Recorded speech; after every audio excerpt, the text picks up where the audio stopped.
Imagine yourself drifting back through the corridors of time, deeper and deeper, until the familiar world of trees and birds and bustling cities dissolves into mist.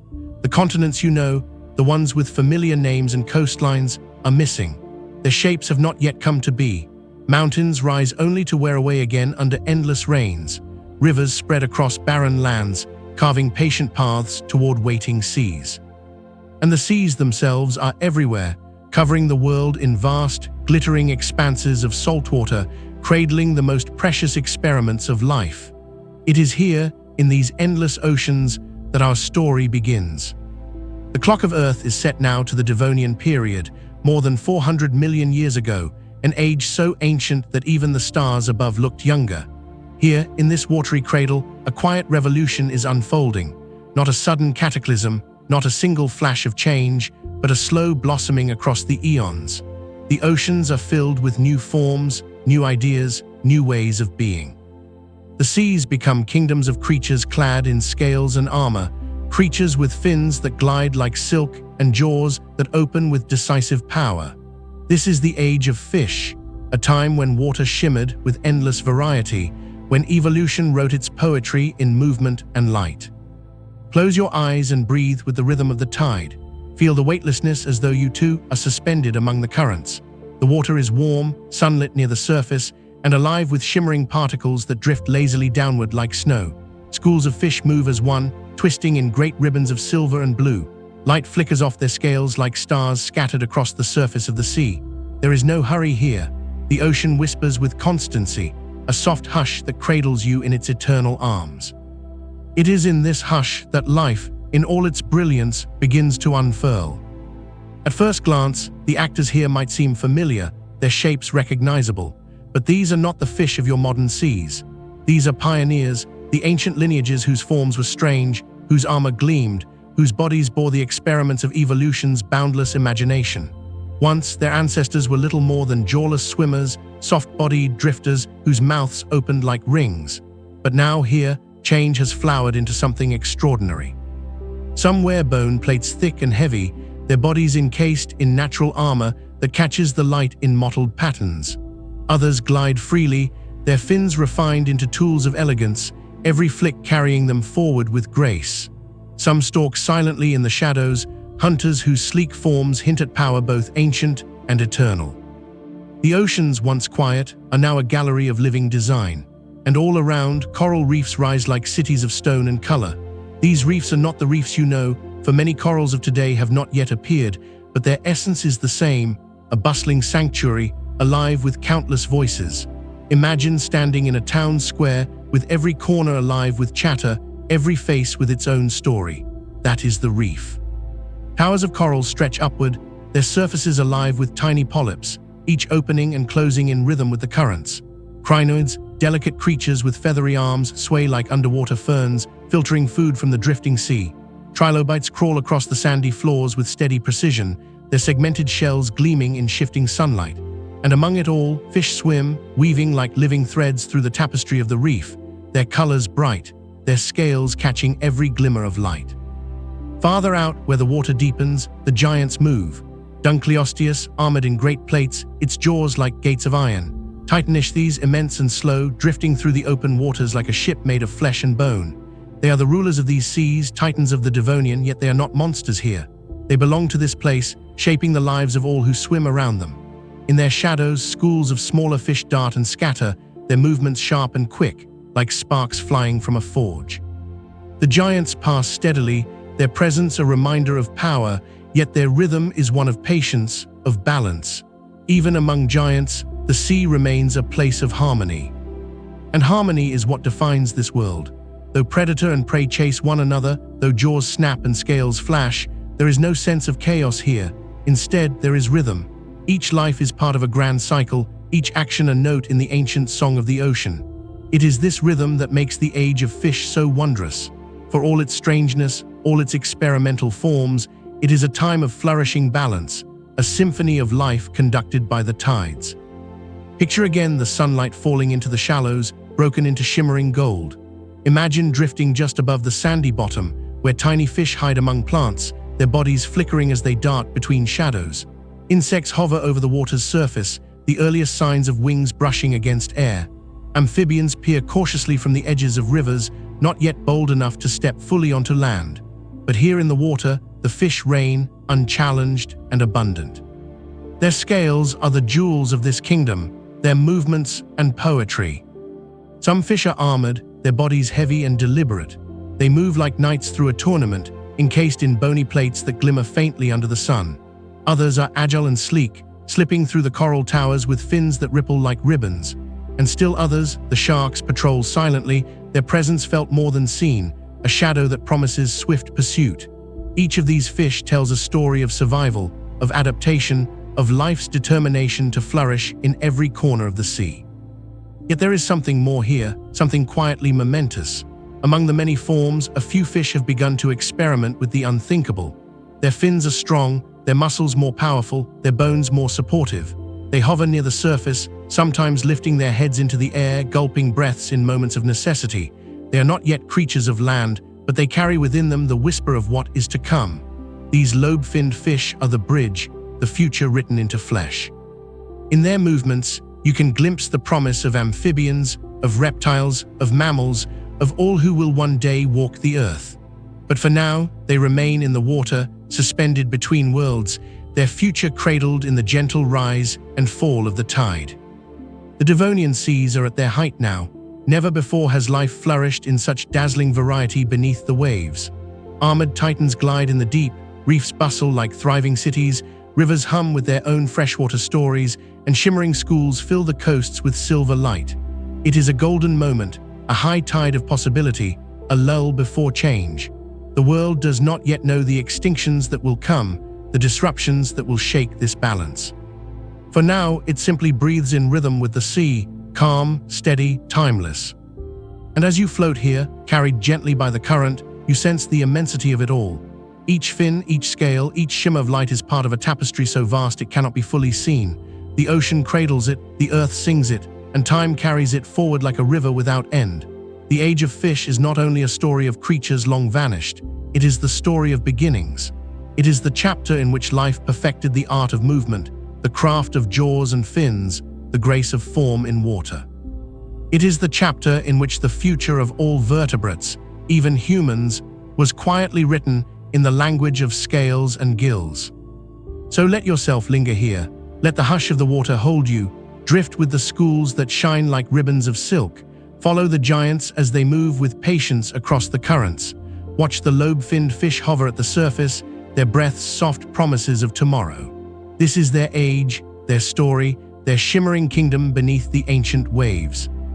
And though 400 million years separate you from them, their legacy flows still in every ocean, every stream, every river, and even in the rhythm of your own heartbeat. For once, long ago, we were theirs. The sea quiets, the light deepens, and the prelude draws to a close. Yet the story is only beginning. The age of fish awaits, in all its splendor, ready to unfold its long and gentle chapters. Let us step softly together and follow the currents where they lead. The world that greets us in the Devonian is unlike the one we know today, yet it holds a quiet familiarity, a sense of timeless rhythm. It is a world of oceans, vast and steady, that cradle life in their embrace. Here, in this watery cradle, the age of fish takes its first true breath. The seas spread wide, their surface kissed by winds that drift across continents not yet joined, not yet shaped into the lands you recognize. But below the waves, in the dappled glow where sunlight filters down, life hums in a symphony of movement, color, and form. Close your eyes and step gently into those ancient waters. The first thing you notice is the light, soft and golden, falling through the rippling surface in shifting beams. Each shaft of sunlight sways as though alive, bending and dancing with the waves above. The water is warm and calm, filled with countless particles that drift lazily in the current. It feels like snow, suspended in slow motion, each mote a reminder of the Earth's endless cycles of erosion and renewal. In this gentle haze, fish swim like living jewels, their scales flashing with every turn, their bodies moving with a grace that speaks of centuries of refinement. The Devonian seas are not empty expanses, but living tapestries. Coral reefs rise like stone forests, intricate and bustling with activity. The corals themselves build towers and branching walls, offering shelter to those who dart and weave through their crevices. Crinoids stretch their delicate arms upward, feather-like fronds, catching the drifting particles, their movements so slow they seem eternal. Stromatoporoids, reef-building sponges, form layered domes, their surfaces pocked with tiny openings that exhale the breath of hidden life. Everywhere you look, the seafloor is alive with trilobites crawling in their segmented armor, nautiloids drifting with coiled shells, and early crustaceans scurrying between shadows. And among all this, the fish glide, the true stars of this age. They come in shapes both familiar and strange, a mosaic of forms born from the experimentation of evolution. Some are armored, their bodies heavy with plates of bone that gleam in sunlight like bronze. They move slowly, their movements deliberate, as though each stroke of their fins is measured. Others dart with startling agility, their slender bodies rippling like ribbons in the current. And some hover just above the seabed, their mouths searching for food in the sand, their fins brushing gently against the sediment, raising tiny clouds that sparkle in the light. Pause for a moment to watch a school of ray-finned fish. They are small, no larger than your hand, yet their numbers and coordination give them strength. As they move together, they form living ribbons of silver that twist and fold upon themselves like streams of liquid light. When a shadow passes overhead, perhaps the silhouette of a predator, the school reacts as one, turning sharply, their collective body flashing in unison before darting away to safety. There is beauty here, but also strategy, the quiet lessons of survival written into their very movements. Not far from the reefs, in deeper waters, the giants drift. Dunkleosteus, clad in bone plates like a fortress, its immense jaws capable of shearing through armor and bone alike. It is a creature of power, yet it does not rush. It glides steadily, its bulk parting the water like a ship, each flick of its tail sending slow waves across the sea. Titanistes follows a different path, its mouth wide yet toothless, filtering plankton from the water with calm persistence. These giants move like ancient guardians, their presence shaping the balance of the sea. Smaller fish scatter before them, then regroup, as though acknowledging their place in the grand design. But the cradle of the Devonian seas is not defined by giants alone. It is the diversity, the endless variety that gives it life. Lobe-finned fish, with their muscular limb-like fins, hover near the surface. Their movements are heavier, more deliberate, their bodies hinting at something new. They breathe not only through gills but also with primitive lungs, lifting their heads to gulp air when needed. They are fish, yes, but they are also something more, something in between worlds. Watching them is like glimpsing the sketch of a painting that will one day become the full masterpiece of terrestrial life. Everywhere you turn, there is a story. In the shallows, plants sway, their roots anchored in the sand, their fronds reaching upward in green waves. These plants are early pioneers, venturing from the safety of water toward the uncertain promise of land. Their presence changes everything, pumping oxygen into the air, feeding the cycles that sustain the seas. In the rivers, freshwater fish begin their quiet experiments, adapting to new challenges of current and silt, predators and prey. In the open ocean, sleek hunters stalk schools, their shadows sweeping across the seafloor like passing clouds. And through it all, the sea is calm, steady, timeless. The cradle of the Devonian is not only a place of life, but a place of balance. Predators and prey chase one another, yet the cycle remains unbroken. Coral grows, dies, and grows again, its skeletons forming the very foundations of future reefs. Trilobites scavenge, sharks patrol, armored placoderms clash, and still the ocean hums in quiet harmony. There is no sense of hurry, no chaos. The Devonian seas simply are vast, generous, and filled with possibility. Imagine yourself floating here, weightless in this cradle of life. The sun warms the surface above you, the reefs glow with color beneath you, and schools of fish surround you like drifting constellations. The sound is muffled, gentle, like a lullaby sung by the sea. You feel the pull of the current carrying you, steady and constant, as if time itself were a river that has chosen to cradle you in its flow. At this moment, you are not separate from the Devonian world. You are part of it, drifting with its creatures, sharing its rhythms, breathing with its tides. This is the cradle of the age of fish, a place of beginnings, of flourishing life, of stories just waiting to be told. It is here in these ancient seas that the stage is set for the great drama to come, a drama written not in words but in scales and fins, in jaws and armor, in shimmering light and silent shadows. It is a cozy beginning, gentle and timeless, and it invites you to linger, to listen, to watch. For every ripple here carries the whisper of a future yet to unfold. And so the cradle rocks, steady and eternal, holding the age of fish in its embrace. The waters glisten, the reefs hum, the giants glide, and the lobe-finned fish breathe softly at the surface. The Devonian seas wait patiently, ready to reveal their wonders, ready to cradle not only their own age, but all the ages to come. If the Devonian seas feel rich and flourishing now, it is only because of the long road life has already traveled to arrive here. Every school of glittering fish, every armored giant, every shark-like shadow carries within it the memory of those who came before. To truly know the age of fish, we must drift backward within it, tracing the lineage of scales and fins to the ancestors who once swam more simply, who paved the way for all this brilliance with bodies far humbler in design. Close your eyes again and imagine a river of time flowing as steady as the current beneath you. Follow it upstream, where the waters are dimmer, quieter, older. There, in the murky haze of ancient seas, swim creatures that seem less fish than shadows of fish. Their bodies are long and cylindrical, more like tubes than the graceful silhouettes you have just left behind. They are the jawless fish, the agnathons, the first vertebrates to truly make the sea their own. They drift in loose clusters, their mouths round and rimmed with soft tissue, simple openings through which water and food are drawn. Some are gentle filter feeders, pulling in plankton and particles from the water. Others scrape quietly at the seafloor, mouths pressed against sediment as they search for nourishment.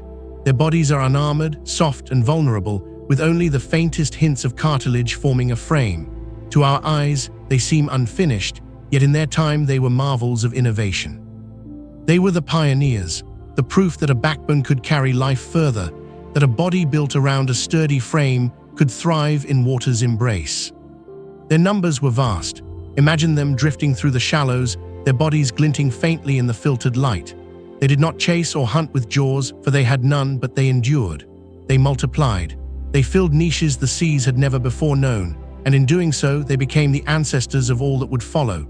Every armored placoderm, every ray-finned fish, every shark owes its existence to these humble, jawless swimmers who braved the first steps of vertebrate life. But the story does not end there. In time, some of these jawless fish began to change. Their skins grew rough, dotted with tiny scales that offered protection. Their skeletons, once only cartilage, stiffened into stronger forms. And then came one of life's most transformative inventions, the jaw. It is difficult to overstate how monumental this change was. With jaws, fish were no longer limited to scraping and filtering. They could grasp, bite, crush. They could become hunters, seizing prey with precision and strength. In the soft mouths of their ancestors, life had survived. In the jaws of their descendants, life would flourish, diversify, and reign. Imagine the first of these jawed fish swimming among their jawless kin. They were not yet the swift predators of later seas, but already they bore the mark of difference. Their mouths opened and closed with a hinge, their teeth, simple at first, beginning to carve a new way of life. With jaws, they could take larger prey, defend themselves more fiercely, and explore niches their ancestors could never reach. Evolution had unlocked a door, and the age of fish would step boldly through it. The armored placoderms, with their heavy bony plates, were among the first to seize this gift. Their jaws were lined with sharp edges, not yet true teeth, but powerful nonetheless. They became the giants of their seas, slow but formidable, their armored bodies gleaming as they moved with deliberate strokes. Dunkleosteus, who would one day grow into one of the mightiest fish of all time, traces its heritage here, to these ancestors who first tested the hinge of bone and muscle. Not all followed the path of armor. Some developed sleeker forms, their bodies supple and unencumbered, their jaws refined into lighter, sharper tools. These lineages would give rise to the cartilaginous fish, the early sharks and rays. Already, even in these ancient waters, you can glimpse them gliding like shadows, their forms hinting at perfection that would endure for hundreds of millions of years. Others still ventured toward diversity of fin and spine, creating the beginnings of ray-finned and lobe-finned fish. Their ancestors in the current were small, experimental, each body planning a sketch upon which time would elaborate. Some fins grew delicate and light, suited for swift bursts of motion in open waters. Others grew thick and muscular, capable of pressing against mud or bearing weight in the shallows. These early differences would echo through all vertebrate history, shaping the very destiny of life on Earth. Picture the scene, a twilight sea dim with drifting particles, the sandy bottom stirred by lazy currents. Among the shadows, jawless fish graze quietly, their round mouths pressed to the silt. And then, slipping between them, a new form emerges, a fish with jaws. It is not yet fearsome, not yet master of its world, but it moves with a new kind of confidence. Its mouth opens and closes in decisive bites. Its eyes are sharper, watching. Its fins push it forward with precision. In this moment, you witness the hinge of history turn, the shift from soft-mouthed grazers to the first hunters. This is what the cradle of ancestors gave to the Devonian seas, the tools, the experiments, the first drafts of greatness. From these humble origins rose the armored titans, the elegant sharks, the jeweled schools of ray-finned fish, and the lobe-finned pioneers who would one day walk upon the land. All of them, every shimmering scale and snapping jaw, carries the memory of these ancestors in the current. Without them, there would be no age of fish. Without them, there would be no us. And so the story of the ancestors is not one of shadows forgotten, but of foundations laid. They swam quietly, without grandeur, without armor or teeth, yet in their quiet persistence they shaped the destiny of all who followed. Drift here a while longer among their gentle movements. Watch the way their bodies bend with the current, the way they feed in silence, the way they endure. There is a coziness even here, in the dim halls of ancestry, where life first tested the forms that would rise to brilliance. For the Devonian seas do not exist in isolation. They are the flowering of a tree whose roots reach far into deeper time, and every shimmer of light upon the water's surface, every shadow that passes below, every school that darts and scatters, is a leaf grown from those roots. To understand the age of fish is to honor its beginnings. To honor its beginnings is to drift quietly, respectfully, among the ancestors in the current. Drift now into a different corner of the Devonian seas. The water grows slightly dimmer, the current slower, as if time itself has slowed to let you watch more closely. Ahead, shadows loom, not the fleeting forms of small schools, nor the gliding silhouettes of sharks, but something heavier, more deliberate, more imposing. These are the placoderms, the armored fish, and they move like living fortresses, clad in plates of bone that shimmer faintly in the golden light. Imagine encountering one for the first time. Its head and shoulders are encased in great bony shields, segmented like the plates of a knight's armor. Where its body bends, the plates hinge together, allowing movement even as they protect. Its jaws, a recent invention in the grand story of evolution, are not lined with teeth, but with sharp edges of bone, capable of slicing through flesh, shell, and even the armor of other fish. Its eyes are set wide, glinting with ancient patience, watching the world around it as though nothing could surprise it. To swim near such a creature is to feel the presence of something monumental, a guardian shaped from stone and time. The placoderms were among the first true rulers of these seas. Their armor gave them dominance, shielding them from predators, allowing them to challenge one another in battles of strength and endurance. They did not move quickly, their heavy plates weighed them down, but they did not need speed. Power was their gift, and their jaws, though primitive, were unmatched in their ability to seize and crush. Picture them in their world, reefs bustling with life, trilobites scurrying across the sand, coral towers swaying in the current. Into this vibrant scene glides a Dunkleosteus, immense and implacable. Smaller fish scatter before it, darting into crevices, vanishing into schools. The Dunkleosteus does not hurry. Its body glides steadily, each movement deliberate, its jaw opening and closing with a silent inevitability. When it strikes, it does so with the force of a guillotine, its bony plates slamming shut with crushing power. Few creatures, armored or otherwise, can withstand it. Yet even this giant is not a monster. It is part of the rhythm, a thread in the tapestry, shaping the balance of the seas with its presence. Not all placoderms were titans. Many were smaller, their armor lighter, their forms more modest. Some were hunters of tiny invertebrates, scouring the sandy seafloor with steady mouths. Others drifted in open waters, their armor a shield against unseen dangers. Each species filled a niche, adding to the richness of Devonian life. Their armor was not merely defense, it was their identity, their gift, their way of enduring in a world where jaws and fins were still so new. Yet armor has its price. It weighs heavily, slowing the movements of those who wear it. Watch them closely, and you will see the difference between these armored ancients and the more agile forms around them. While ray-finned fish dart like sparks of light, placoderms turn slowly, their bodies bending with effort, their tails sweeping wide arcs through the water.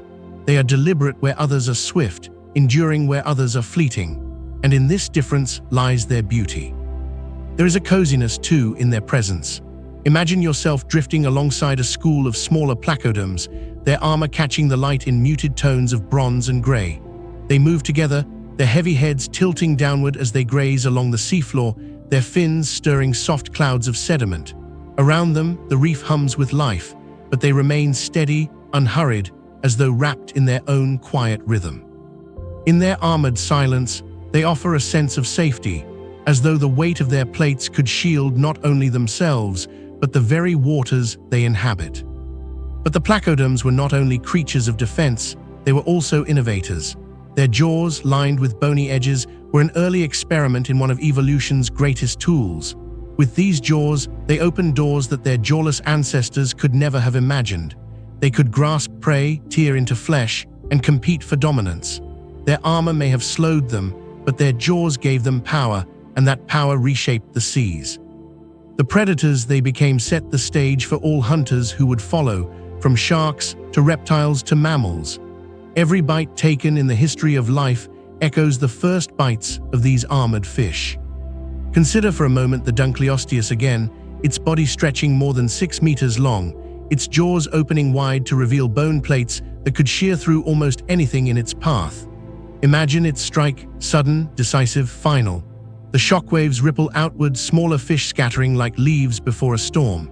And yet, after the strike, it glides once more, calm and steady, a titan at rest. Its life is not endless violence, but the rhythm of survival, the same rhythm that guides every creature of the sea. The placoderms thrived for tens of millions of years, their armor and jaws ensuring their place in the Devonian cradle. They were the symbols of strength, the living bastions of their time, and though they would one day vanish, leaving no descendants, their legacy remains. They proved what jaws could do. They showed that armor could shape dominance. They carved out a chapter in Earth's story that belongs solely to them, a chapter of bone and plate, of strength and endurance. As you drift among them now, in this ancient vision, you feel the weight of their presence. Their armor gleams softly in the light, their bodies moving like slow ships across the current. They are not swift, not delicate, but they are profound. They are the armored ancients, guardians of the Devonian seas, and their story is one of power wrapped in patience. Linger here watching them move. Notice the way their fins sway like banners, the way their armored heads tilt as they survey the reef, the way they glide together in a quiet procession. In their stillness, there is comfort. In their strength, there is peace. And as the current carries you onward, you know that the age of fish would not be complete without their steadfast presence, their living armor gleaming in the ancient light. Step with me now into the glowing shallows of the Devonian seas, where sunlight falls in golden curtains and every ripple of water turns into a prism. Here, in these warm, shallow waters, something magnificent has risen, vast reefs, sprawling like underwater cities, built not by human hands, but by the patient work of corals and sponges, stone upon stone, layer upon living layer. These are the coral kingdoms, the living cities of the age of fish, and within their walls life thrives in dazzling variety. Imagine standing before one of these reefs. Its towers rise upward like cathedrals, branching and twisting in forms both delicate and strong. Some resemble antlers of pale stone, others grow in great domes, their surfaces rough and pitted with openings that breathe with hidden life. Crinoids, with stalks rooted to the seafloor, stretch their feathery arms into the currents, each one swaying gently as if bowing in rhythm to the tides. Stromatoporoids spread like layered fortresses, their skeletons stacked upon themselves, each generation building upon the last, until entire walls of reef emerge. This is architecture written in bone and sponge, an artistry carved not in marble, but in living flesh turned to stone. What makes the reef alive is not the stone itself, but the creatures who fill its halls. Picture the reef as a marketplace, every corner bustling with movement, every passage filled with whispers of life. Small fish dart in and out of crevices, their scales glittering like coins exchanged in secret. Trilobites scuttle across the sandy floors, their jointed legs tapping softly like footsteps on cobblestones. Nautiloids drift overhead, their coiled shells casting shadows like lanterns hung above a street. Even the smallest invertebrates, the worms, the mollusks, the tiny crustaceans, all add their voices to the chorus, making the reef a place of constant motion and sound. Now pause and imagine the light. It streams down through the water in shafts of gold and silver, filtering through corals so that every beam splinters into smaller rays. As schools of fish swim by, their bodies catch the light, turning the reef into a kaleidoscope of color. One moment, the corals glow green beneath the fish. The next, they shimmer blue and silver. The reef seems alive, not only with creatures, but with the play of light itself, as though the sun and the sea were artists painting endlessly upon its walls. Among the corals, the fish are everywhere. Small ray-finned fish weave through the branches like ribbons of silk, their bodies turning in perfect unison. Lobe-finned fish hover closer to the floor, their strong fins pressing against stone as they search for food. And then, moving with slow confidence, armored placoderms glide past, their bony plates gleaming as they patrol the reef like guards ensuring the safety of the city. Each fish has its place, its role, its rhythm within the living city. Together, they create a harmony so complete that to drift here is to feel as though the reef itself is breathing, every heartbeat of life synced to the pulse of the tide. But not all is stillness and harmony. The reef is also a stage of drama, though it plays out gently, like stories whispered rather than shouted. A small fish hovers too long in the open, and a shadow falls across it, the silhouette of a hunter moving silently. With a sudden flick, the predator lunges, jaws snapping shut. In an instant, the school scatters, flashing in silver arcs, only to regroup moments later, their unity unbroken.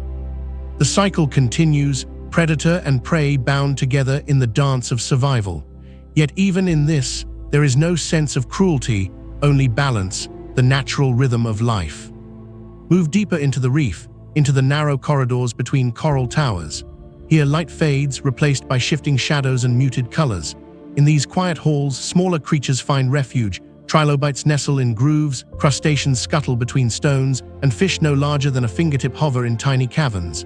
Each crevice is a home, each shadow a hiding place.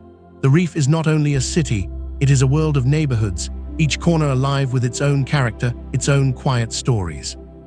And above it all, the water flows, steady and eternal.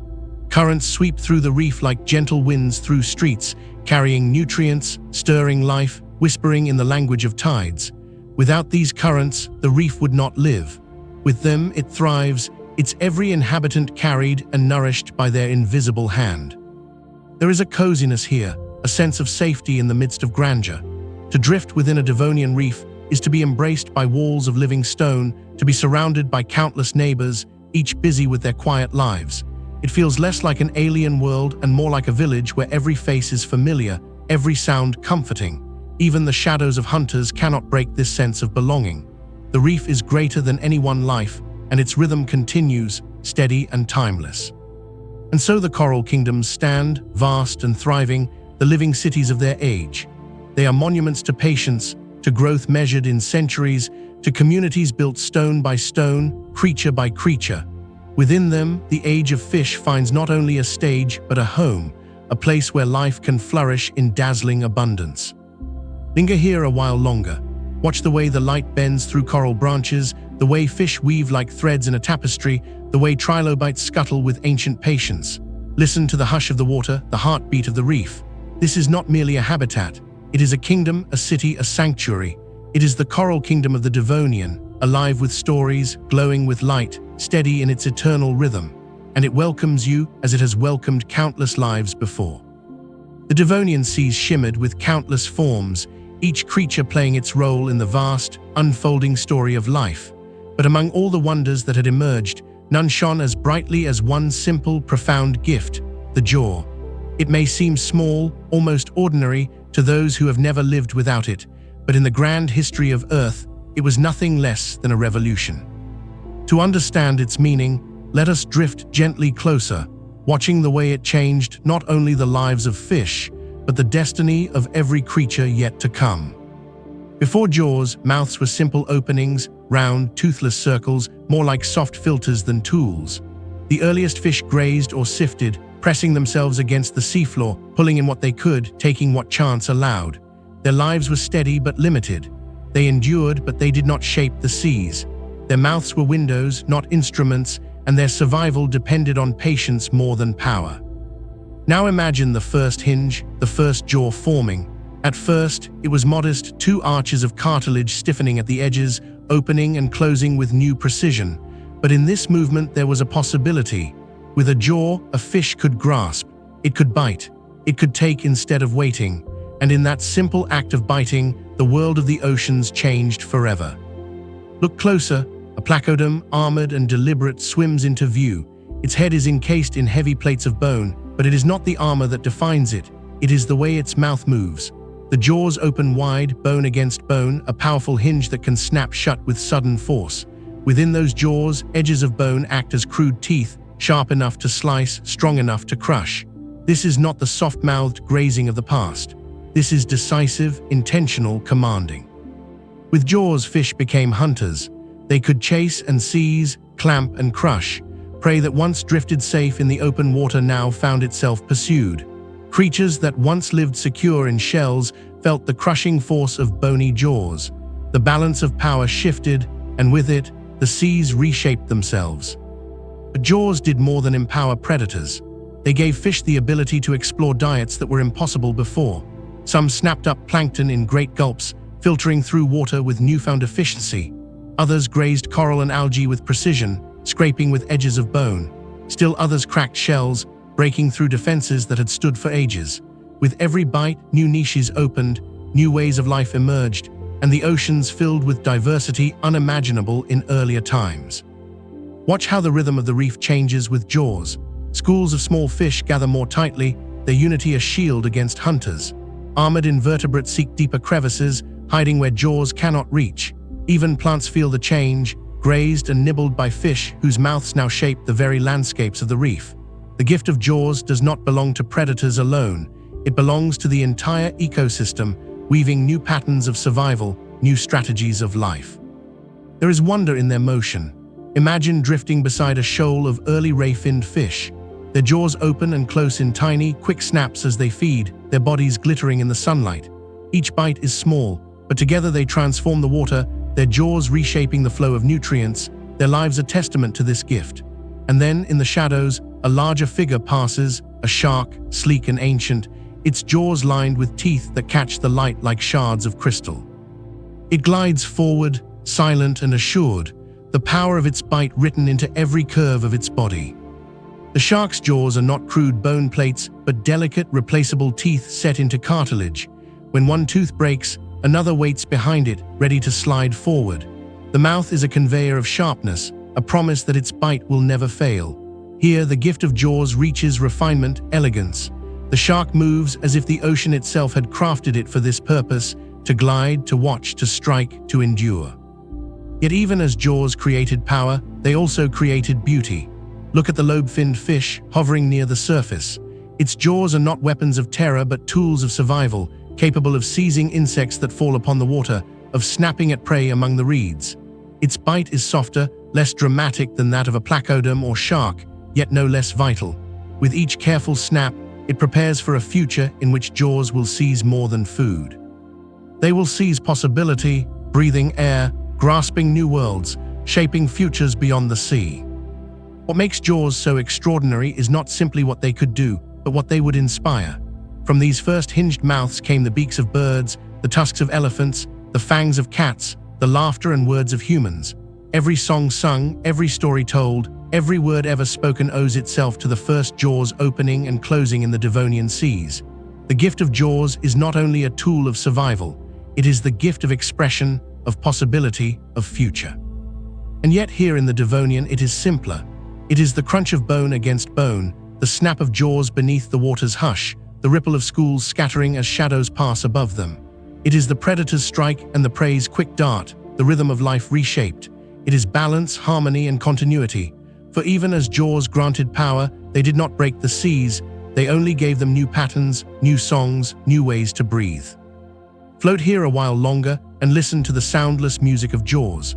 Watch the placoderms open their armored mouths in steady arcs, their bony edges gleaming. See the sharks, teeth glinting like stars in the gloom, forever renewed. Observe the ray-finned fish snapping delicately at drifting particles, their jaws working tirelessly in the golden light. The seas are no longer passive. They are alive with intent, with decisions, with action. The ocean has found its bite. And in that bite, the age of fish has found its voice. The sea is a boundless expanse, and to live within it is to master movement. Before fish became rulers of the oceans, the ancestors of vertebrates drifted awkwardly, their bodies propelled by wriggles more than by flight. They pushed against the current with limited grace, their shapes suited for endurance rather than elegance. But in time, the sea demanded more.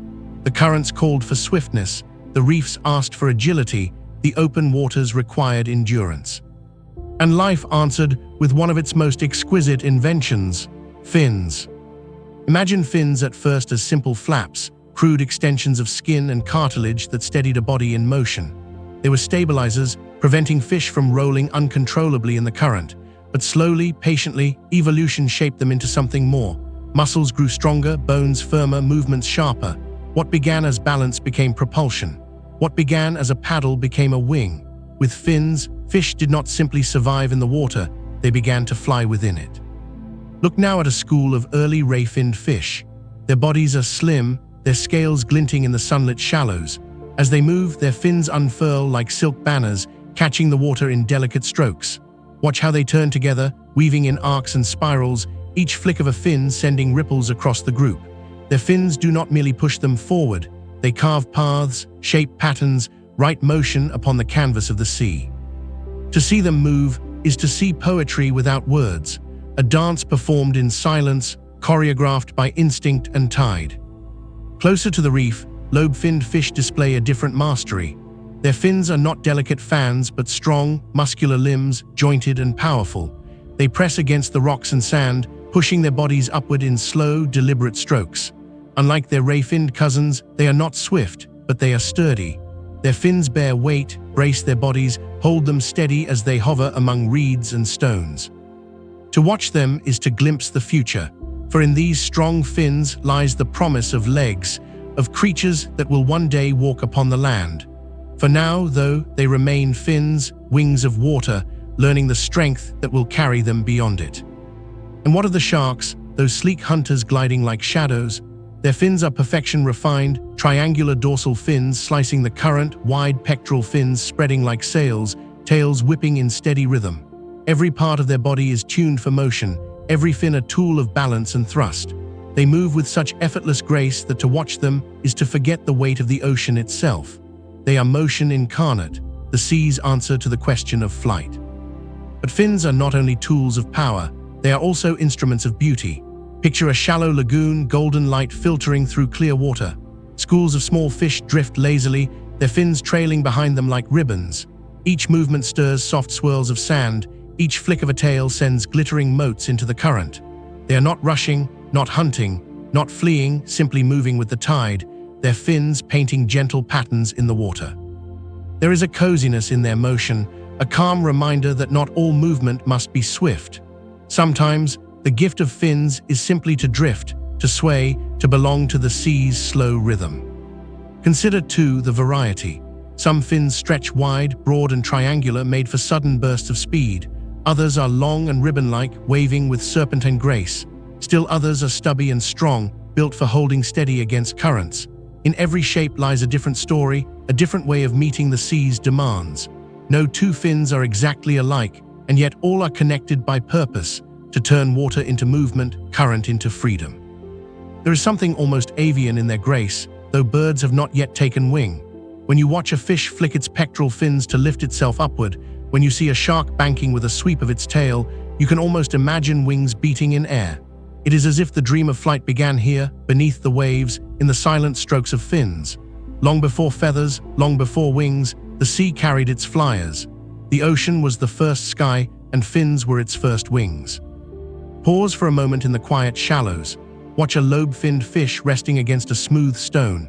Its fins spread slowly, pressing into the surface as though testing it. It lifts itself slightly, balances, then settles again, the motion steady, patient. It does not know what future lies ahead, but you, drifting unseen, can sense it. In those fins lies the shape of legs, the possibility of land, the footsteps of all who will one day walk upon soil. And yet at this moment, it is not a land creature. It is a fish, a being of water, moving with fins that are both present and prophetic. There is comfort in this duality, the coziness of a creature that belongs fully to its time, even as it carries the seeds of tomorrow. Farther out, where the reefs give way to open ocean, the fins of swift hunters shine. Placoderms, armored but agile, turn with surprising sharpness, their fins sweeping in wide arcs to guide their heavy bodies. Sharks cut through the blue, their fins slicing water like blades. Small schools dart and twist, their fins catching every change of current. The ocean is alive with wings in every shape, each one tuned for survival, each one telling its own story. The sea itself seems to respond to them. Currents swirl differently around a school of ray-finned fish than around a gliding shark. Light bends differently when a lobe-finned fish stirs up sand with its stroke. Fins do not only carry fish through the sea, they shape the sea around them. They are both tools and artists, sculpting water into motion, turning silence into song. To live in the Devonian seas is to be surrounded by this constant dance of fins. Wherever you look, they move, fluttering, sweeping, gliding, pressing. They are the language of fish, the gestures by which they speak to the ocean. And as you drift among them, you feel the meaning of that language. It says, "We belong here." It says, "The sea is ours to move through, to explore, to inhabit." It says, "Life has found its wings, and they beat not in the air but in the currents of the deep." Stay here a little longer. Watch the fins moving around you, delicate rays fanning like lace, broad wings sweeping with power, tails flicking in steady rhythm. Listen to the hush of water stirred by their strokes, the music of motion that fills the Devonian seas. There is no haste, no noise, only grace. Fins like wings, carrying life forward, shaping not just the age of fish, but every age that will follow. For in every bird that will take flight, in every hand that will one day reach forward, in every step that will tread upon land, the memory of these fins will remain. They were the first wings, and the sea was their first sky. Beneath the shimmering waves of the Devonian, shadows glide, long, sleek, silent. They move with such ease that the water itself seems shaped around them, parting willingly before their passage. These are not armored titans like the placoderms, nor the jeweled shoals of ray-finned fish. They are something different, something older and yet timeless. They are the first sharks, and they drift like whispers through the sea. The word shark may stir images of toothy predators, swift hunters of the modern ocean. But here, in the Devonian seas, they are still in their dawn. Their forms are slender, their skeletons not of heavy bone but of cartilage, light, flexible, endlessly renewable. Their bodies bend with supple grace, their movements fluid, efficient. Watch them closely, and you see the beginnings of a design so perfect it will endure, almost unchanged, for hundreds of millions of years. Imagine one gliding past you, its outline framed by shafts of golden sunlight. Its body is long and pale, covered in tiny denticles that give it the texture of sandpaper. Its fins stretch outward like sails, triangular and balanced, guiding it with precision. Its mouth is lined with rows of teeth, not yet as refined as those of its descendants, but already remarkable. One tooth breaks, another slides forward to take its place, and behind that, another waits still. An endless supply, a promise that its bite will never falter. This is the gift of sharks, a mouth forever sharp, forever renewed. But sharks are not only their teeth, they are motion itself. Unlike the heavy placoderms weighed down by armor, the shark is light, sleek, free. Its body bends with each sweep of its tail, carving arcs in the water with effortless rhythm. Where placoderms glide like ships, sharks cut like arrows. Where ray-finned fish sparkle in groups, sharks prowl alone, their presence quiet but undeniable. They are solitary figures, silhouettes that slip between schools, stirring unease wherever they pass. And yet there is no malice in them. To call them menacing is to see them through the lens of fear, a lens the Devonian knows not at all. Here in this age, sharks are simply part of the balance, predators playing their role in the endless cycle of life. Their jaws open and close with soft finality, their bodies turn with elegance, their fins slice water with precision. They are not monsters, but dancers in a rhythm as old as the sea itself. Look deeper into the gloom beyond the reefs. Here the first sharks linger, their pale bodies blending into the dim light. Some are small, scarcely longer than your arm, feeding quietly on invertebrates along the seafloor. Others grow larger, their silhouettes stretching meters long, their presence felt as much as seen. They move with the same steady patience, their senses tuned to the faintest vibrations, the smallest flicker of life in the water around them. Their eyes are dark and watchful, reflecting the quiet mystery of the deep. Their senses are as remarkable as their bodies. Even now, in this early age, they can detect the electric signals of muscle and nerve, the faint whispers of movement invisible to others. They are attuned to vibrations, to scents, to currents. The sea speaks to them in ways no other creature can hear, and they answer with precision. To drift near a Devonian shark is to realize you are never truly unseen, never unnoticed. Its awareness is as constant as its motion, a quiet reminder of its place in the sea's design. But sharks are not the rulers here, not yet. The placoderms still hold dominance with their massive jaws and heavy armor, and yet already sharks show what the future will hold. While placoderms will vanish, leaving only fossils to tell their tale, sharks will endure. Their design is too perfect, too efficient, too attuned to the sea's rhythm to fade. These shadows of the Devonian are not temporary. They are the first strokes of a masterpiece that will stretch across all ages of life. Picture the reef as twilight falls. Schools of fish glimmer as they dart for shelter. Trilobites scuttle into crevices. Crinoids fold their arms, closing against the night. And in the quiet that follows, a shark glides silently past. Its body is ghost-like in the fading light, its tail sweeping side to side in steady rhythm. It does not chase, does not hurry, does not disturb the reef. It simply passes, a reminder that even in silence, the ocean is never empty. The shadows are always there, moving, watching, waiting. There is comfort in their presence, strange as it may seem. The sharks are not chaos, but constancy. They are always gliding, always aware, always balancing the scales of life. In their shadows, the seas find steadiness, an anchor against excess. Without them, schools would swell unchecked, reefs would overgrow, the balance would tip. With them, harmony holds. The shark is not a terror here, it is a keeper of rhythm, a guardian in shadow. And so, as you drift with them now, you begin to see them differently, not as hunters alone, not as creatures to fear, but as symbols of endurance. Their bodies are soft compared to armored giants, yet they are stronger for it, bending where others break, enduring where others fade. They are not the loud rulers of their time, but the quiet heirs of the future. Their shadows stretch far beyond the Devonian, across the Mesozoic seas, into the modern oceans, into the very waters that still cradle their kin today. Stay a while in their company. Watch the way they move, silent but assured, their fins carving arcs in the water, their eyes glinting with patience. Listen to the hush of their passage, the silence that feels less empty and more full, filled with presence, with awareness. These are the shadows of the first sharks, ancient yet eternal, gliding through the Devonian seas with the same grace they will carry through all time. They are not merely creatures of their age. They are creatures of all ages, their design untouched by change, their rhythm as constant as the tide.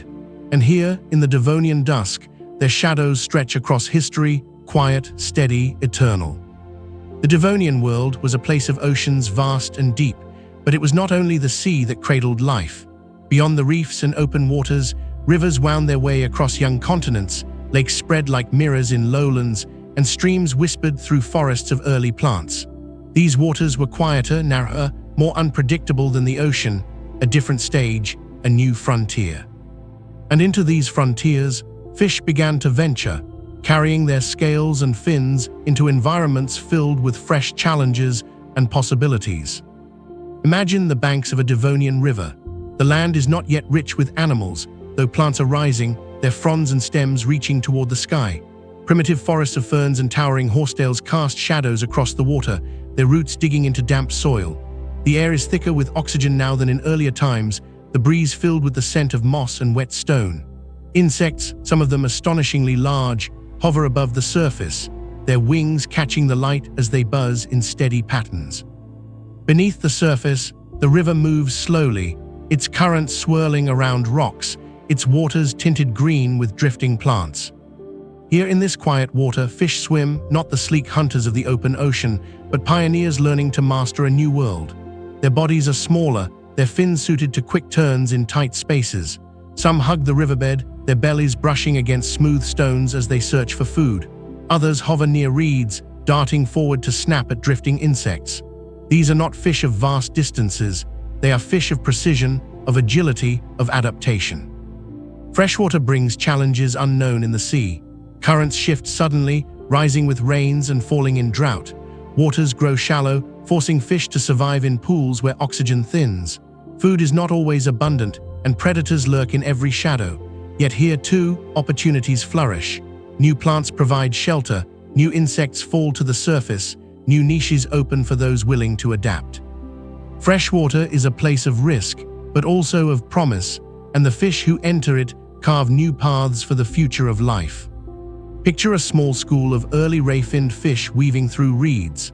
Their bodies flash in the green light, their fins flicking with practiced ease as they avoid branches and stones. Unlike their oceanic cousins, they are quick to change direction, able to turn sharply, to dart and pause with precision. Their lives are not about long chases, but about seizing the moment, the quick strike at an insect, the sudden dash into shelter. They are fish of rivers, fish of immediacy, and their movements speak of survival in ever-changing waters.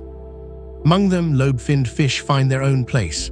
Their strong, muscular fins allow them to push against the muddy bottom, to lift themselves over obstacles, to move through shallows where water runs thin. Some even lift their heads to the surface, gulping air when the water grows still and stagnant.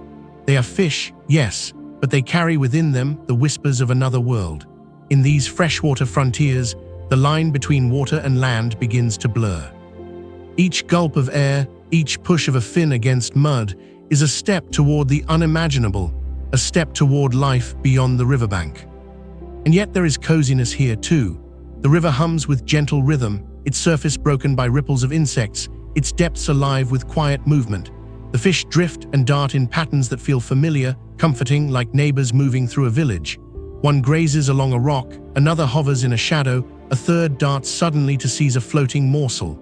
Their lives may be full of danger, but there is a harmony in their presence, a sense that even in change, life finds balance. The freshwater world also connects more closely to land than the open sea ever could.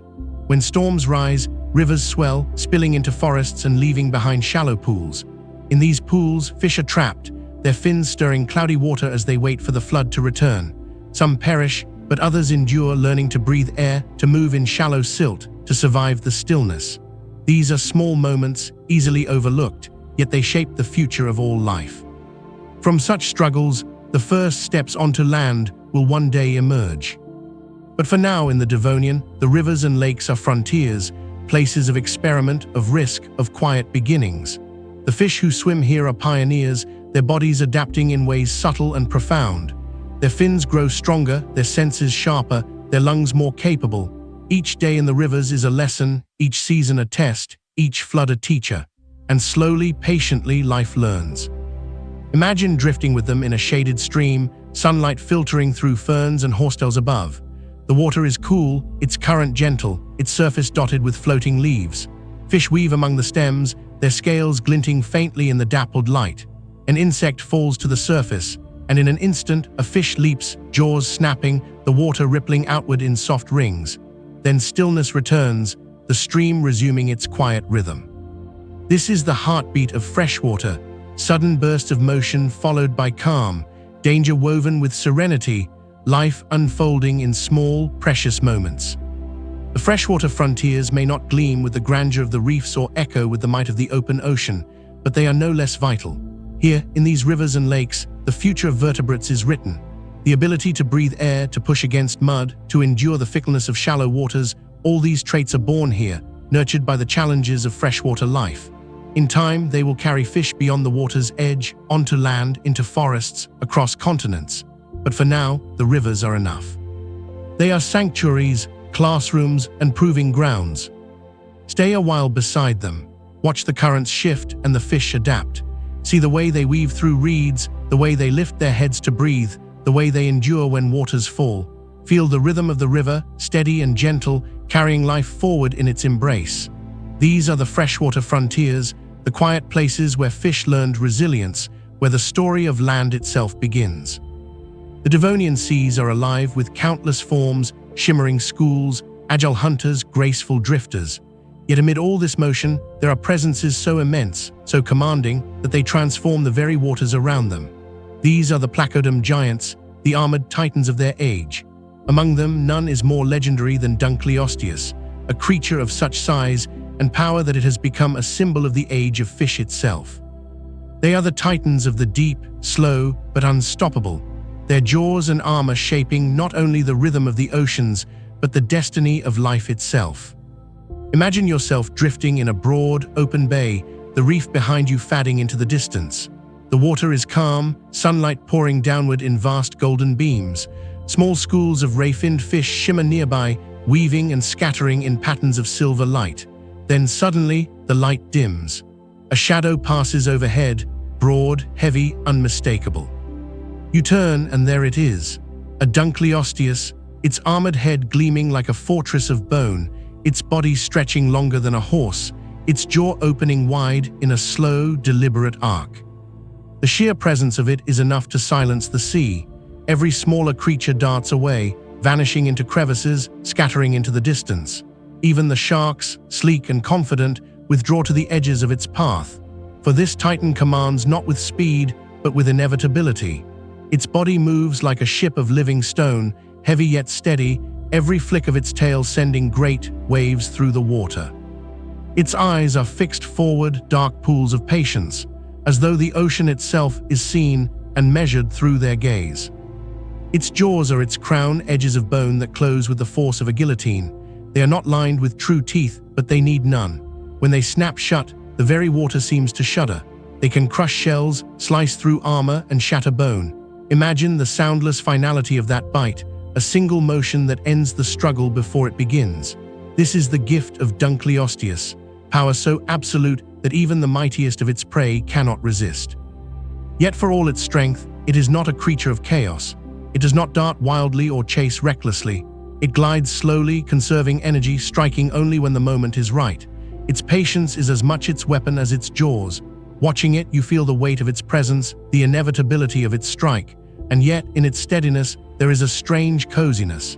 It moves without malice, without frenzy, simply fulfilling its place in the sea's balance. The smaller fish scatter, but the ocean does not fear it.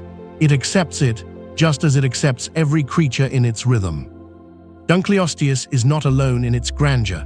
Other placoderm titans drift through the Devonian waters, each with their own scale and shape. Some are broad-headed filter feeders, their mouths wide but harmless, sieving plankton from the currents.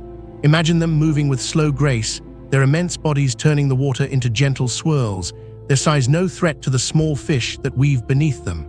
They are leviathans of peace, drifting monuments that feed on the tiniest of life. Together, these titans create a presence in the sea unlike any other. They are not common, their size requires vast resources, their lives demand space and dominance, but where they appear, the ocean shifts around them. Ecosystems bend to their existence, prey populations adapt, even the rhythm of schools and reefs change in their shadow. They are not just creatures of the sea, they are architects of it, shaping its balance through their power. Pause for a moment and picture a gathering of giants. In the dim blue of deeper water, 3 Dunkleosteus glide in slow procession. They do not hunt, do not chase, but move together, their heavy heads gleaming faintly in the filtered light. Around them, smaller fish scatter, then reform, swirling at a safe distance. The giants turn slowly, their fins spreading wide, their tails sweeping steady arcs. They seem less like predators and more like ancient guardians, their lives written in the weight of bone and the patience of time. And yet they are not invulnerable. Their armor protects, their jaws command, but they too are bound by the rhythms of the sea. They must feed, they must rest, they must endure the shifts of climate and current. In their grandeur lies fragility, the delicate balance that even titans cannot escape. To see them is to be reminded that size does not grant eternity. They are magnificent, yes, but they too are part of the cycle, part of the story that will one day move beyond them. Still, for this moment, they reign. The Devonian seas belong to them, their shadows stretching across reefs and open waters alike, and in their presence, you feel the awe of time itself. Their forms are strange to modern eyes, yet their story feels eternal, echoed in every great predator that has followed, from the sharks of the Mesozoic to the whales of today. They are the first to claim such grandeur, the first to become legends of the sea. There is comfort in watching them. Despite their jaws, despite their armor, despite their power, their lives are not constant struggle. They glide slowly, feed deliberately, rest in the hush of the deep.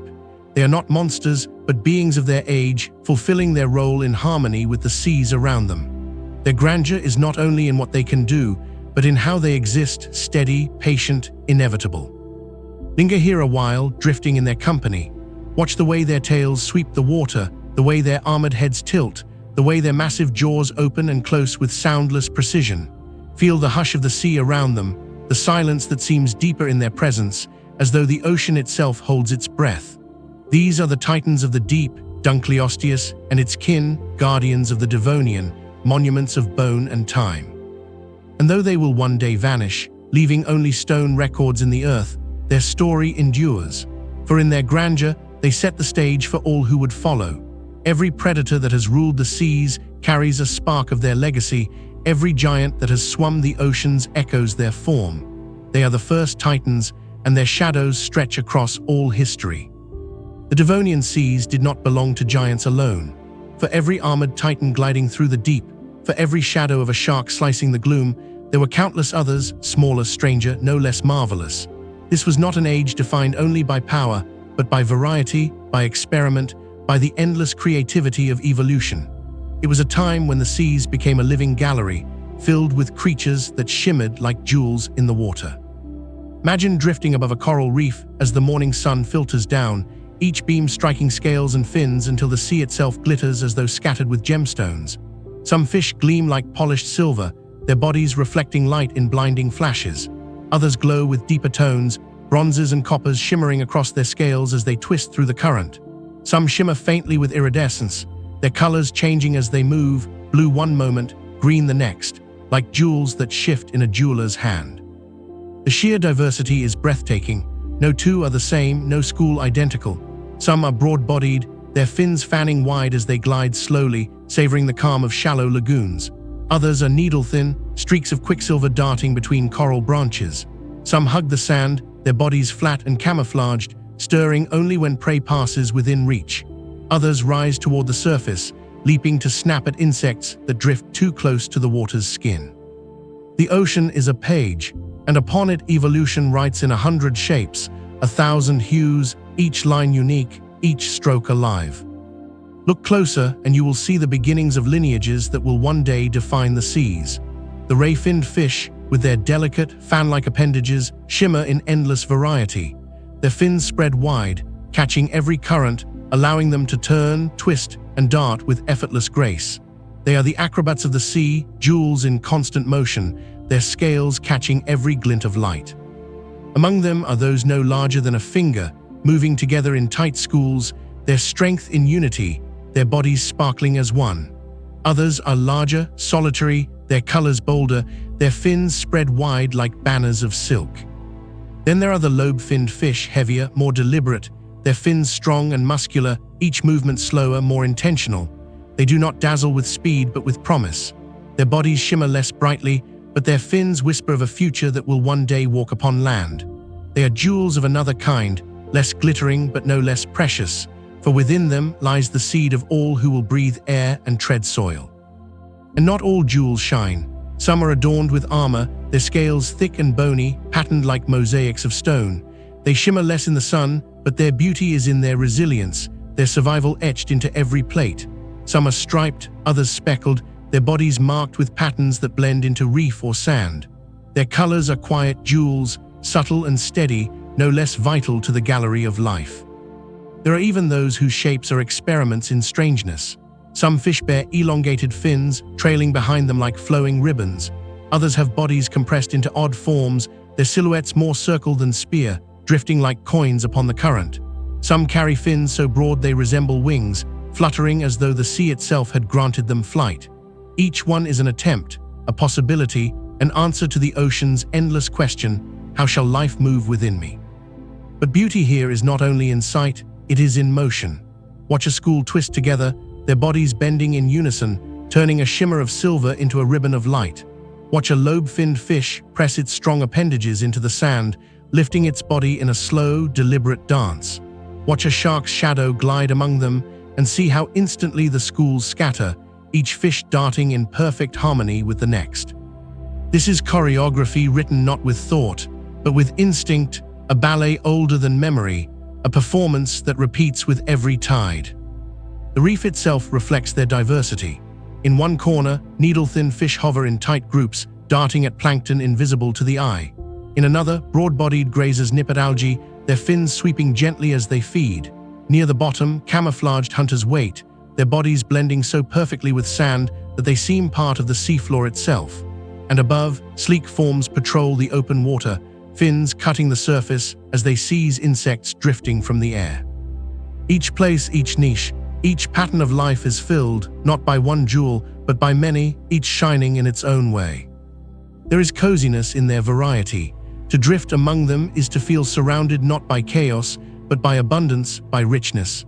The water hums with their motion, the reef glitters with their light, the currents carry their stories. Each fish is small, perhaps, compared to the titans of the deep, but together they weave a tapestry no giant could ever match.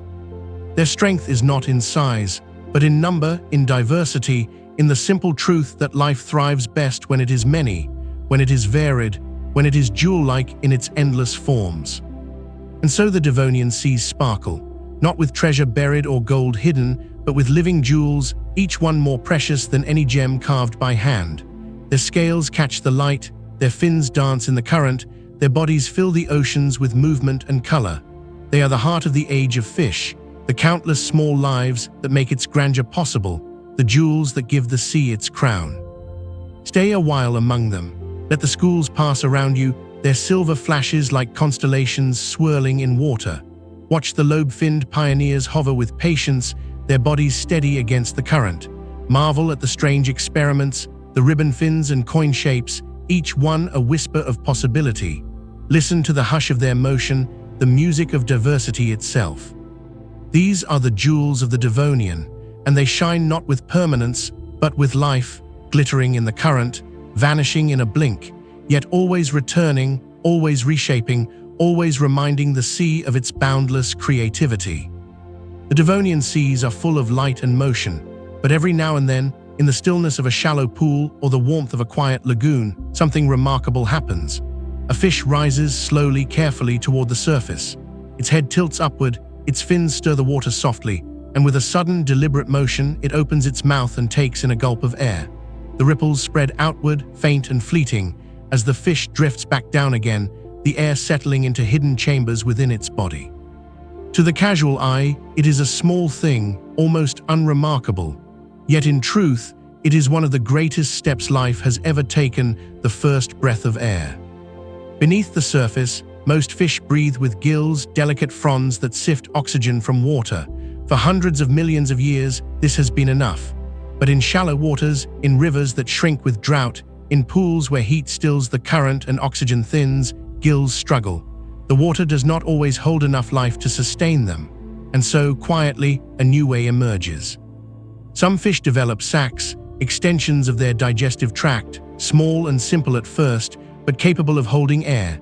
They rise to the surface, breathe in the sky, and store it within themselves. These are primitive lungs, and with them comes survival, endurance, and the whisper of worlds not yet imagined. Picture a quiet stream at twilight. The air is heavy with the scent of damp earth and moss. Ferns lean over the banks, their fronds dipping toward the water. Insects hover above, their wings glinting in fading light. Beneath the surface, the water is still, warm, almost sluggish. Fish gather in shaded pools, their gills moving quickly, their bodies restless. Then one by one, some rise, their mouths breaking the surface in soft circles. They breathe in air, their chests swelling gently, their fins stirring the water as they drift back down. For them, this is not a choice, but a necessity, a way to live where others would perish, a way to endure when the water offers too little. Among them are the lobe-finned fish, strong and patient, their fins pressing against mud and stone as they move slowly in shallows. They rise deliberately, gulping air with the same calm determination that guides their every motion. Their lungs are simple, yes, but they work. Each breath is a promise that even when water fails, life will find a way. In their bodies, the future is written, though they do not know it. For now, they are only fish, breathing quietly in hidden corners of rivers and lakes. The act of breathing air changes more than survival. It changes perspective. When a fish rises to the surface, its eyes break the boundary of two worlds. For the first time, it sees not only the shimmer of the water above, but the vastness of the sky. The reflection of trees, the shadows of plants, the stillness of air. Perhaps it does not understand, but it senses something, a space beyond the sea, wide and open, waiting. And though it will be millions of years before any fin presses firmly onto soil, the first breath of air is already the first step toward land. There is a coziness in the smallness of the moment. Imagine yourself in that quiet stream, watching the ripples form as each fish surfaces. The sound is soft, a gentle pop and hush, followed by stillness. The insects buzz above, the ferns sway in the breeze, and the fish return to the depths, carrying their secret air within them. It is not dramatic, not thunderous, not an explosion of change. It is subtle, delicate, almost invisible, and yet within this softness lies revolution. The future has begun, quietly, gently, without fanfare. Not all fish breathe air. Many remain in deeper, oxygen-rich waters, their gills enough for their needs. The air breathers are pioneers, rare and scattered, tied still to the water but reaching for more. Their lives are not easier. They must balance two worlds, gills and lungs, water and air. Yet this balance gives them resilience, a way to endure when rivers dry, when heat rises, when pools grow stagnant. It is a survival born of adaptability, and in that adaptability lies the strength of all who will come after. Consider how the sea itself must look, filled with these quiet pioneers. In one pool, fish rise steadily, each breath sending ripples across the surface. In another, a lobe-finned fish lingers longer at the top, its head breaking into open air, its lungs filling with something new. Across the Devonian, in rivers and lakes and shallows, this pattern repeats. It is not everywhere, not yet, but it is enough. Enough to keep life moving forward, enough to set the stage for what will come. And as we drift with them, we feel the weight of the moment.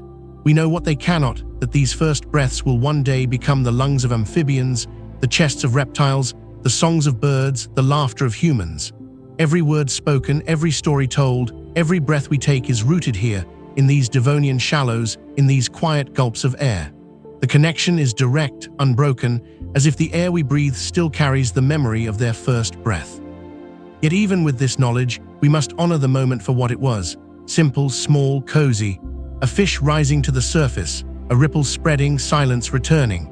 No grand declaration, no instant transformation, just life adapting softly, shaping itself gently, finding a way to endure. The greatest revolutions often begin this way, not with thunder, but with whispers, not with storms, but with ripples. Stay here by the stream a while longer. Watch the fish rise and fall, the circles forming and fading. Listen to the hum of insects, the rustle of leaves, the hush of water. Feel the rhythm of air and water mingling, of two worlds meeting in silence. This is the threshold, the in-between, the moment when life begins to stretch beyond its cradle. These are the first breaths of air, and they are as gentle as they are profound. The Devonian seas were not only open shallows glittering with light, nor only reefs glowing in the sun's embrace.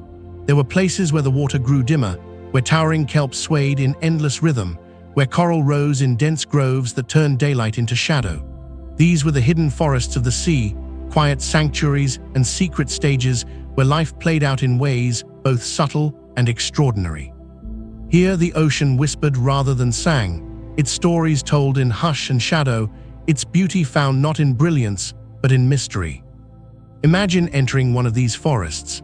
The sunlight above still pours into the sea, but by the time it reaches you, it has softened, filtered through layers of kelp that sway like trees in a windless grove. The fronds rise high, anchored to the seafloor by holdfasts that grip stone and sand. Their leaves stretch upward, swaying gently, filling the water with green shadows. Among them, corals cluster, not in open towers as in the reefs, but in tight groves, their branching bodies interwoven like the tangled roots of a woodland. Together, kelp and coral weave a world of half-light, where every motion seems hidden, every creature half-glimpsed. Drift closer, and you notice how alive it is, even in its quiet. Small fish dart between fronds, their scales catching faint light like sparks in darkness. Some hide in the shadows, their colors muted, blending into the green-brown hues of kelp. Others move in quick flashes, vanishing as swiftly as they appear, their safety found in speed and secrecy. Crustaceans climb the kelp stalks, their legs tapping against the surfaces, their bodies swaying as the fronds bend. Mollusks cling to coral branches, their shells patterned in spirals that seem almost painted by hand. Everywhere you look, life fills the shadows, less dazzling than the open sea, but no less wondrous. And yet this forest is also a place of hunters. Among the fronds, shadows stir longer, broader, more deliberate. A placoderm glides slowly between kelp towers, its armor dimly gleaming, its jaws opening and closing with silent inevitability. Smaller fish scatter into the fronds, vanishing into the maze, while the titan drifts steadily onward. It does not need haste. The forest itself hides its presence, the shadows masking its bulk until the strike comes sudden and final. Other hunters favor stealth. Lobe-finned fish linger near the bottom, their strong fins pressing into sand and stone, their bodies still, their eyes sharp. They wait for prey to pass within reach, then lunge with sudden precision. Their fins stir clouds of silt, their jaws snap shut, and the water falls quiet again. These forests, unlike the bright reefs, are places of patience, of ambush, of stillness before motion. But not all life here is dangerous. Many creatures find shelter in the density of kelp and coral, their homes hidden among the fronds. Small fish lay their eggs in crevices, trusting the forest to protect them. Juveniles gather in schools, learning to dart and weave through narrow spaces, their safety in the labyrinth around them. Even giants pass through gently, grazing on plankton or resting in the stillness. For many, these forests are nurseries, safe havens where life can begin, hidden from the wide-open eyes of the sea. Pause for a moment and feel the rhythm of the forest. The kelp sways with the tide, its motion slow and steady, a metronome marking the time of the sea. The coral branches ripple softly with passing currents, their polyps extending and retracting in silent chorus. The fish move in bursts and pauses, quick flashes of energy followed by stillness. It is a rhythm different from the reefs, less vibrant but more contemplative, less a song than a whisper. There is coziness in its hush, a sense that time here moves more gently, more slowly, more intimately. Light plays a part in the mystery. In the open sea, sunlight is bright and golden, but here it filters through fronds and branches, breaking into shifting patterns. One moment, a fish gleams silver as it passes through a shaft of light. The next, it vanishes into shadow, as if swallowed by the forest itself. The play of light and shadow gives the place a dreamlike quality, as though you are drifting not in water, but in a world of fading lanterns. And always there are sounds, not to the ear, but to the eye. The rustle of kelp in the current, the scattering of fish startled by a passing shadow, the slow ripple of silt stirred by fins. These are the sounds of the forest, a language spoken in motion rather than voice, in silence rather than noise. To linger here is to learn its tongue, to read its whispers, to feel its secrets. There is something comforting in its hiddenness. The kelp towers rise around you like guardians, their fronds swaying protectively, their shadows wrapping you in green twilight. The coral groves form walls of intricate shapes, their branches offering both concealment and community. You are not exposed here, not vulnerable. You are embraced by the forest, part of its quiet world, safe in its rhythm. Yet within this coziness lies possibility, for in these forests, the experiments of evolution take new shapes. Some fish grow elongated, their bodies narrow and supple, perfect for weaving through fronds. Others develop camouflage, their colors blending seamlessly with kelp and coral, vanishing from sight even as you look directly at them.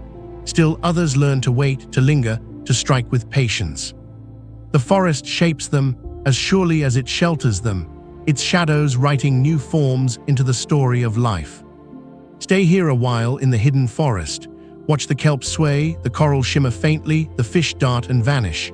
Listen to the hush of water, the silence alive with presence. Feel the coziness of the shadows, the comfort of the dim light, the intimacy of a world half hidden. This is the forest of the sea, the place where mystery dwells, the sanctuary where life finds safety in shadow. These are the hidden forests of kelp and coral, and they remind us that beauty is not always brightest, that wonder is often found in quiet places, that the sea holds secrets as gentle as they are profound. The Devonian seas are not still pictures, frozen in beauty. They are living theaters, and within their shimmering halls unfolds a timeless performance, the dance of predator and prey. It is a dance older than memory, older than jaws, older than fins, and yet here in the age of fish, it reaches new complexity, new grace, new balance. For the ocean is not only abundance and light. It is motion, rhythm, pursuit and escape, a ceaseless choreography written into the very pulse of life. Imagine drifting above a reef in morning light. The water glows gold, the coral branches sway gently, the currents hum with constancy. Then suddenly the calm is pierced by movement. A school of small ray-finned fish darts together, their silver scales flashing in alarm. Behind them a shadow lengthens, sleek and patient. A shark glides into view, its fins cutting the water, its eyes dark and steady. The school turns sharply, twisting as one, their bodies bending in perfect unison. The shark follows, not rushing but weaving steadily, its tail sweeping side to side. Predators and prey move together, each shaping the other's path, each step of the dance written in ripples and light.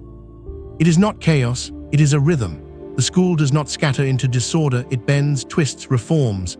The shark does not thrash wildly, it glides, it waits, it chooses.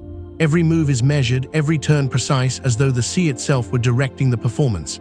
And though the end may be sudden, jaws snapping shut, scales scattering like sparks, the dance itself is the true story. Predators and prey define one another, move one another, complete one another. Without the school, the shark has no purpose. Without the shark, the school has no unity. Together, they form a circle, ancient and eternal. Elsewhere in the shaded forest of kelp, a different dance unfolds. A lobe-finned fish hovers near the seafloor, its body still, its eyes fixed on a crustacean crawling along a rock. The water hushes, the kelp sways, the scene holds its breath. Then with sudden force, the fish lunges, fins pressing against the sand, jaws snapping shut. The crustacean vanishes in an instant, and silence returns. It is a quieter performance, a dance of patience rather than pursuit. But still, the rhythm holds stillness, strikes silence, life feeding life, the cycle unbroken. And in the open ocean, the giants play their part. A Dunkleosteus glides slowly through the deep, its armored head gleaming, its jaws opening in deliberate arcs. A Placoderm smaller than itself strays too near, and with a sudden motion, the titan strikes. The smaller fish is seized, crushed, and consumed. Yet even here there is no frenzy, no disorder. The Dunkleosteus does not linger over its kill, does not revel in victory. It glides onward, steady as ever, the sea closing behind it, the dance continuing without pause. The beauty of the dance lies not in its end, but in its continuity. Every prey is a predator in turn, every predator one day. The insect that falls to the surface is seized by a small fish. The small fish is swallowed by a larger one. That fish, in turn, is taken by a shark or Placoderm. And when the giant dies, its body sinks to the seafloor, feeding countless scavengers, nourishing the very plankton that will feed the schools again. The circle is endless, the steps unbroken, the dance eternal. Yet for all its inevitability, the dance is not cruel. To call it so would be to mistake its nature. There is no malice here, no anger, no waste. Each strike is a necessity, each escape survival, each motion part of the balance. To drift among them is not to witness violence, but harmony, a world where every life feeds another, where every movement has purpose, where even death is folded gently back into life. Picture again the reef at dusk. The light fades, the water glows in twilight hues, and fish gather in schools to rest. Shadows lengthen, predators stir, the dance begins anew. A shark passes, scattering the schools into silver ribbons. An armored hunter drifts from the gloom, jaws snapping in silence. The prey scatter, the predators pursue, and then just as quickly the sea falls quiet again. The cycle does not stop. It pauses, resumes, repeats, like the beating of a heart. The ocean is alive with rhythm, and predator and prey are its dancers. There is coziness even in this cycle, for though it may seem fierce, it is also steady, predictable, eternal. The sea does not collapse under it, it thrives. Each life plays its part, each motion fits into the whole. To float here watching the chase, the strike, the stillness, is to feel the deep assurance that the world holds balance, that even in pursuit and escape, there is harmony. Stay here a while longer. Watch the silver schools bend and twist, the shadows glide, the jaws snap shut, the silence return. Listen to the hush of water, the soft rhythm of fins, the steady pulse of the dance. Predator and prey, hunter and hunted, giver and taker, together they weave the music of the Devonian seas. It is not a battle, but a ballet, not a chaos, but a choreography. It is the dance of predator and prey, and it is as old and as gentle as life itself. The Devonian seas were many worlds in one, dark depths where shadows ruled, forests of kelp and coral where patience thrived, open waters where titans drifted. But there was another place, a world of light and brilliance, where the sun itself painted the sea with gold. These were the shallow waters, the sunlit realms, where every ripple gleamed, where every school shimmered, where the ocean seemed less like water and more like a sky filled with living stars. Imagine drifting in a lagoon at midday. The surface above ripples gently, the sun glinting off every crest, breaking into beams that pierce the water in soft columns. Each shaft of light sways with the tide, falling like golden curtains, scattering into silver motes that drift lazily downward. The seafloor glows with their touch, sand grains sparkling like tiny jewels, stones shining in muted hues. Here, in this luminous world, fish gather in multitudes, their bodies catching the light until the water itself seems aflame with color. Schools move as living ribbons, their silver scales flashing in unison, their paths twisting and folding in endless patterns. One moment they streak like an arrow, the next they whirl into spirals, their collective motion dazzling as sunlight reflects from thousands of tiny mirrors. Each turn is a cascade of brightness, each dart a flicker of brilliance, until the sea becomes a kaleidoscope of light in motion. To watch them is to forget the weight of time, to feel instead as though you are drifting inside a dream painted by the sun. Not all shimmer in silver, some glow bronze, their bodies reflecting deeper tones that shine like copper in the light.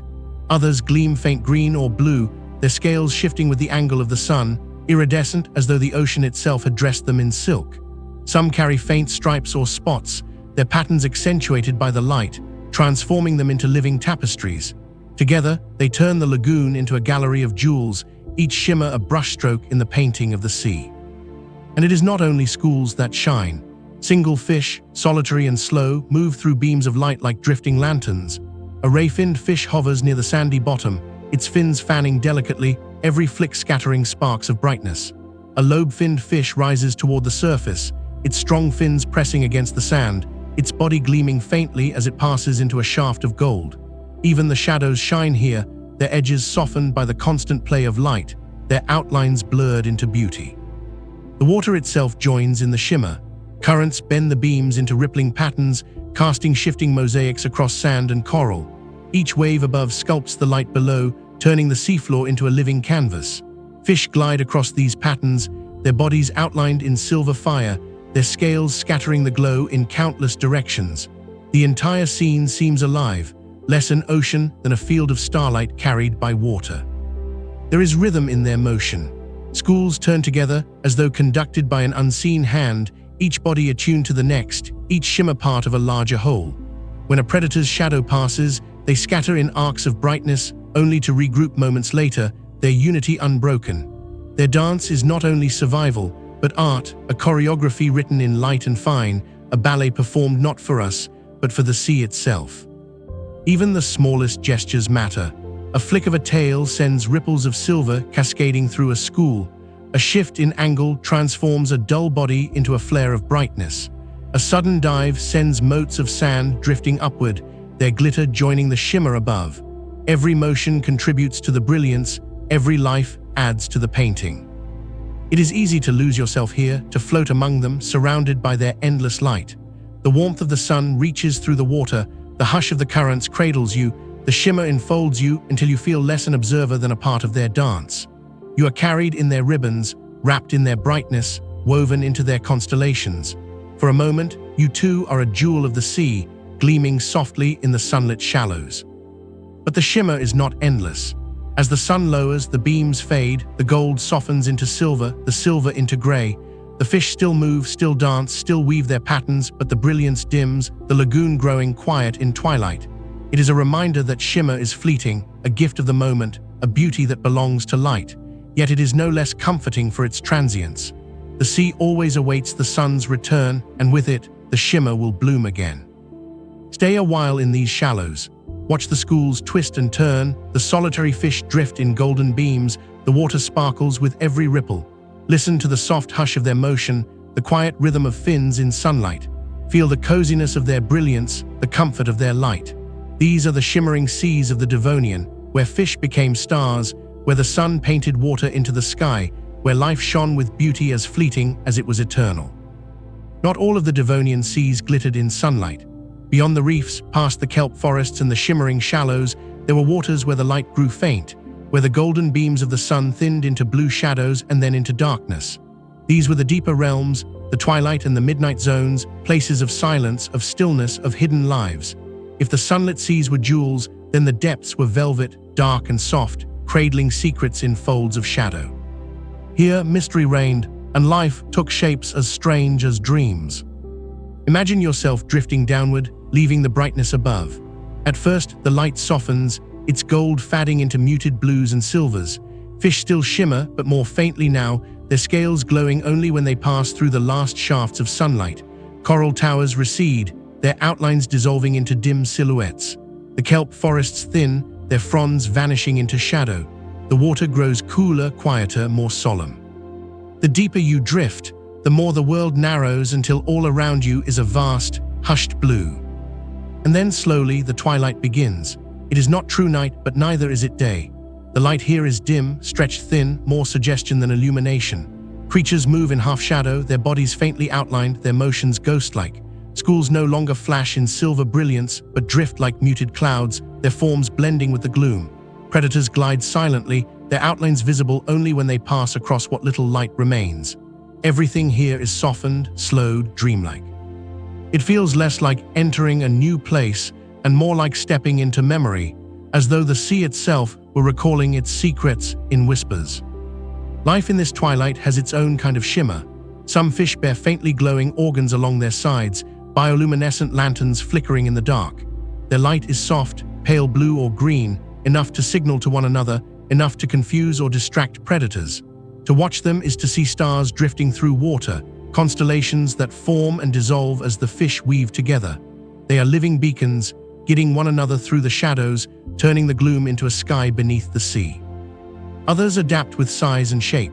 Some grow broad eyes, wide and round, tuned to the faintest glimmers of light.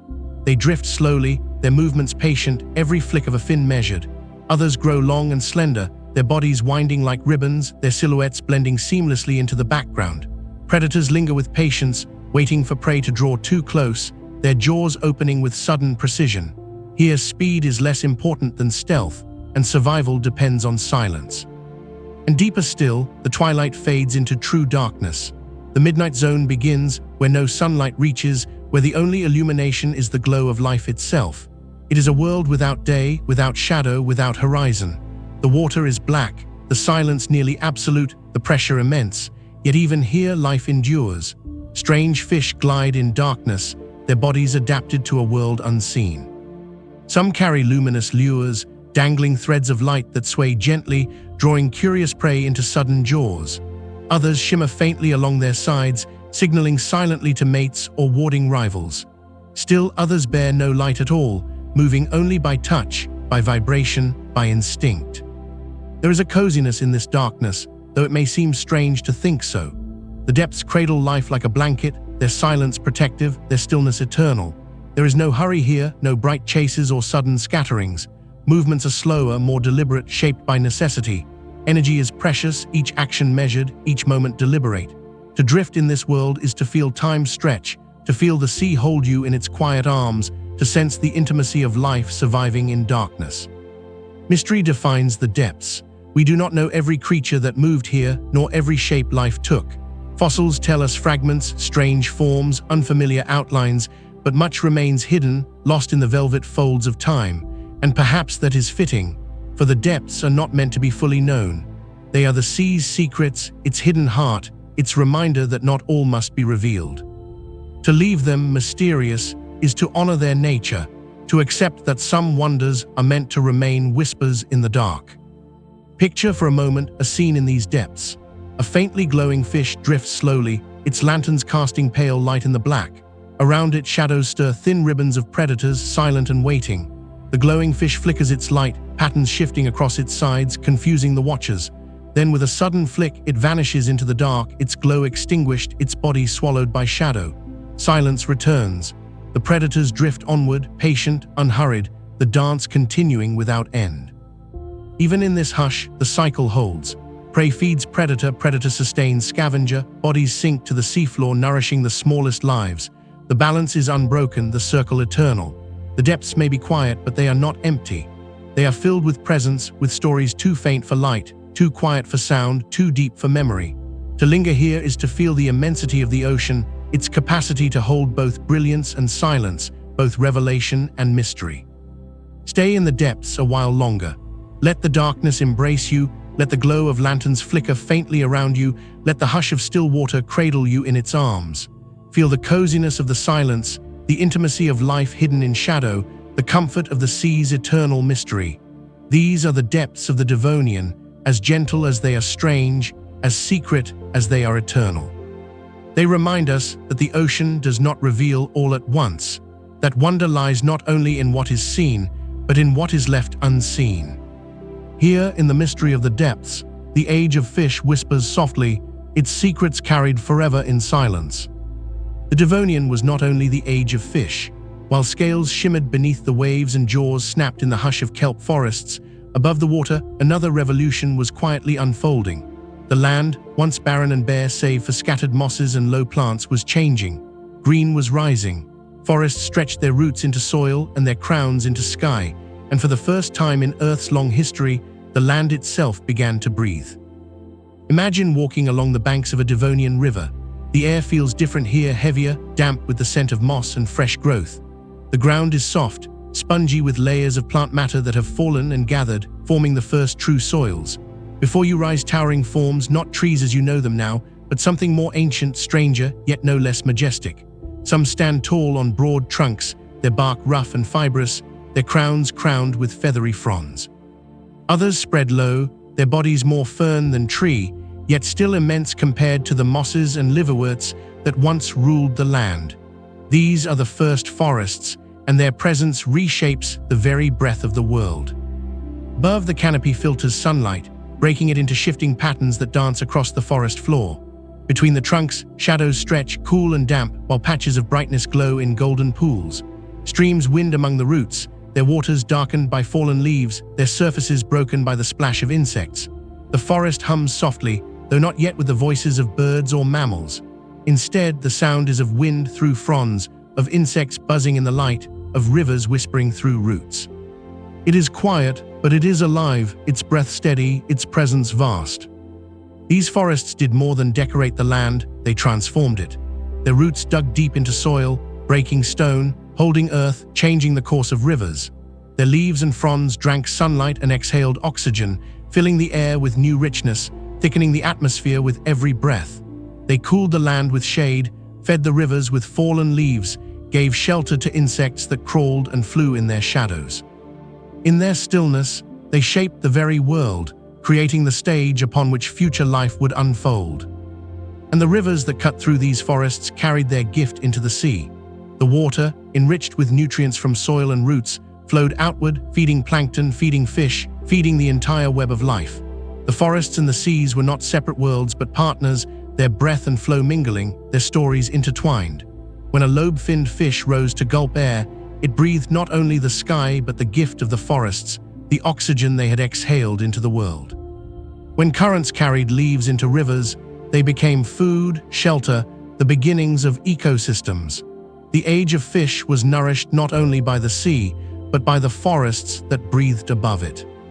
Picture standing at the edge of one such forest, looking outward to the water.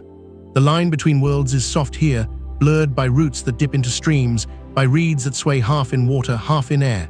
Insects hover at the surface, their wings catching sunlight, while fish rise to snap at them, bridging sea and land in quiet exchanges. Amphibians, still rare, still small, linger near the edges, half in, half out, their bodies experimenting with this new threshold. The forest and the sea speak to one another, their voices carried in air, in water, in breath. And within the forest, there is coziness, a sense of shelter. The trunks rise like pillars, their fronds spreading like ceilings, their shadows forming walls. You are surrounded, embraced, held within their living architecture. The air is cool, the light gentle, the sound soft. It feels less like wilderness and more like sanctuary, a cathedral carved not from stone but from green. To walk here is to feel the earth's lungs around you, each breath a hymn, each shadow a promise. The fish of the Devonian could not walk here, not yet. Their bodies belonged to water, their fins still tied to currents and tides, and yet the forests touched them. The air they breathed in shallow gulps, the rivers they swam, the nutrients they fed upon, all were shaped by these rising giants of land. Without the forests, the seas would have been different. Without the forests, perhaps the lobe-finned fish would never have found the strength to press forward onto land. In their breath lay the future, and in their roots, the foundation of worlds yet to come. Pause here and listen. The forest exhales around you, its breath soft, its rhythm steady. The rivers murmur, the insects hum, the fronds sway in quiet dance. You feel the connection, the circle between water and land, between fish and forest, between breath and life. The Devonian was not only the age of fish, nor only the dawn of forests, but the meeting of both, a harmony of scales and leaves, of rivers and roots, of oceans and air. Stay within this green cathedral a while longer. Watch the light filter through fronds, the streams winding between roots, the shadows moving gently with the breeze. Feel the coziness of its shelter, the intimacy of its breath, the promise of its future. These are the forests that breathed, the lungs of the Devonian, and their story is as much a part of the age of fish as the shimmering schools or the armored titans. For the sea and the land are never separate, they breathe together, they live together, they dream together. For millions of years, fish had reigned in the oceans, their fins carrying them through reefs and kelp forests, their jaws snapping in rhythm with the tides. Yet the Devonian world was changing. Rivers wound through forests, lakes filled with reeds, and shallows often shrank under the heat of the sun. Insects buzzed above the water's surface, rich in nourishment yet unreachable to most who swam below. And in these shifting frontiers, some fish began to test a threshold unimaginable to their ancestors. They began, tentatively, patiently, to step toward land. Imagine a shallow pool, its waters warmed by sunlight, its surface dotted with drifting leaves from nearby plants. Along its edges, the mud is thick, soft, and cool, pocked with ripples where insects touch down. The water here is low, thinned by drought, its oxygen scarce. Small fish struggle, gills fluttering desperately, some rising to the surface to gulp air. But among them are others, lobe-finned pioneers, whose strong fins and primitive lungs give them an advantage. They lift their heads above the water, breathe deeply of the forest air, and linger a little longer than their kin. These lobe fins are not clumsy. Their bodies are heavy, yes, their movements slow, but their fins are sturdy and muscular, each one containing bones that resemble the scaffolding of future limbs. With these, they press against the muddy bottom, pushing themselves upward, steadying themselves where others would flounder. At first, it is only survival, a way to endure in shallow pools when others perish. But in each push, in each breath, lies a possibility greater than they know. Picture one rising carefully out of the water, its belly dragging across the mud. Its fins spread outward, pressing into soil, their tips sinking slightly into the damp earth. It lifts its head, its lungs filling with thick forest-scented air, its body glistening in the light. It does not walk, not yet. Its motions are awkward, heavy, and tentative, but it holds itself above the water, its body supported not only by the sea, but by its own strength. In this moment, it has stepped across a boundary as old as life itself. The forest looms above, vast and strange. Ferns sway gently, their fronds scattering light across the ground. Insects buzz, some large enough to cast shadows on the mud. The air hums with new scents, damp soil and moss, the breath of trees. The fish does not understand this world, but it feels it. It breathes it. And then, when its strength falters, it slides back into the pool, the water embracing it once again. It has not left the sea, not yet, but it has touched the land. These moments repeat across rivers and lakes, across shallows and streams. One fish pushes onto mud, then returns. Another lingers longer, gulping air more frequently. Another learns to drag itself short distances between shrinking pools when drought dries the riverbeds. None of them yet live fully on land, but all of them practice, experiment, endure. Step by step, push by push, breath by breath, the threshold grows thinner. There is coziness in these small struggles. Imagine sitting by the edge of a Devonian stream, watching as the lobe-finned fish surface and retreat. Their movements are awkward, almost endearing, their bodies glistening as they test their strength. They are pioneers without knowing it, their efforts gentle, tentative, filled not with triumph, but with persistence. It is not conquest, not bold leaps, but the quiet patience of life finding its way forward. Predators too watch these thresholds. Placoderms linger near shallows, waiting for fish to tire themselves. Early sharks patrol the edges of rivers, their shadows flickering just beyond the reeds. The pioneers risk much in their experiments, but necessity drives them, and necessity gives them strength. In their struggles, they discover resilience, and in their resilience, they shape the future. And when storms break, when rains return, rivers swell again, sweeping across forests, filling pools with fresh water. The lobe-finned fish thrive in these moments, breathing both water and air, enduring both drought and flood. Their dual gift makes them adaptable, and adaptation is the seed of change. Slowly, gently, they prepare for a future in which fins will become legs, in which lungs will grow stronger, in which land will no longer be threshold but home. Consider how intimate this change feels. Not a sudden leap, not a revolution in a single day, but a million quiet moments of persistence. A fish rising to gulp air in a stagnant pool, a fin pressing into mud to steady its body, a crawl across damp earth toward a new stream. Each moment is small, but together they are monumental. Together, they carry life out of the water and onto the land. The forests, too, seem to welcome them. Their roots reach into rivers, their leaves scatter across streams, their shade cools the water's edge. Insects drift from fronds to pools, offering food to those who rise. The air itself, thickened with oxygen by the forests, is a gift to lungs still learning their task. It is as though land and water conspire together, urging the pioneers onward, guiding their tentative steps. Stay by the riverbank a while longer. Watch the lobe-finned fish surface, their mouths breaking the water in soft circles, their fins pressing into mud. Listen to the hum of insects, the whisper of fronds, the hush of water. Feel the coziness of the moment, quiet, patient, unhurried. This is not conquest, not a grand migration. It is life experimenting softly, gently in the margins of water and land. These are the first steps, the first breaths, the first touches of fin to soil. They are small, but they are everything. For in them lies the promise of amphibians, of reptiles, of mammals, of all who will walk upon the earth. In their quiet struggle lies the story of every step ever taken, of every journey across continents, of every life that has called the land its home. And though they do not know it, though they always return to the water, they have already begun the journey.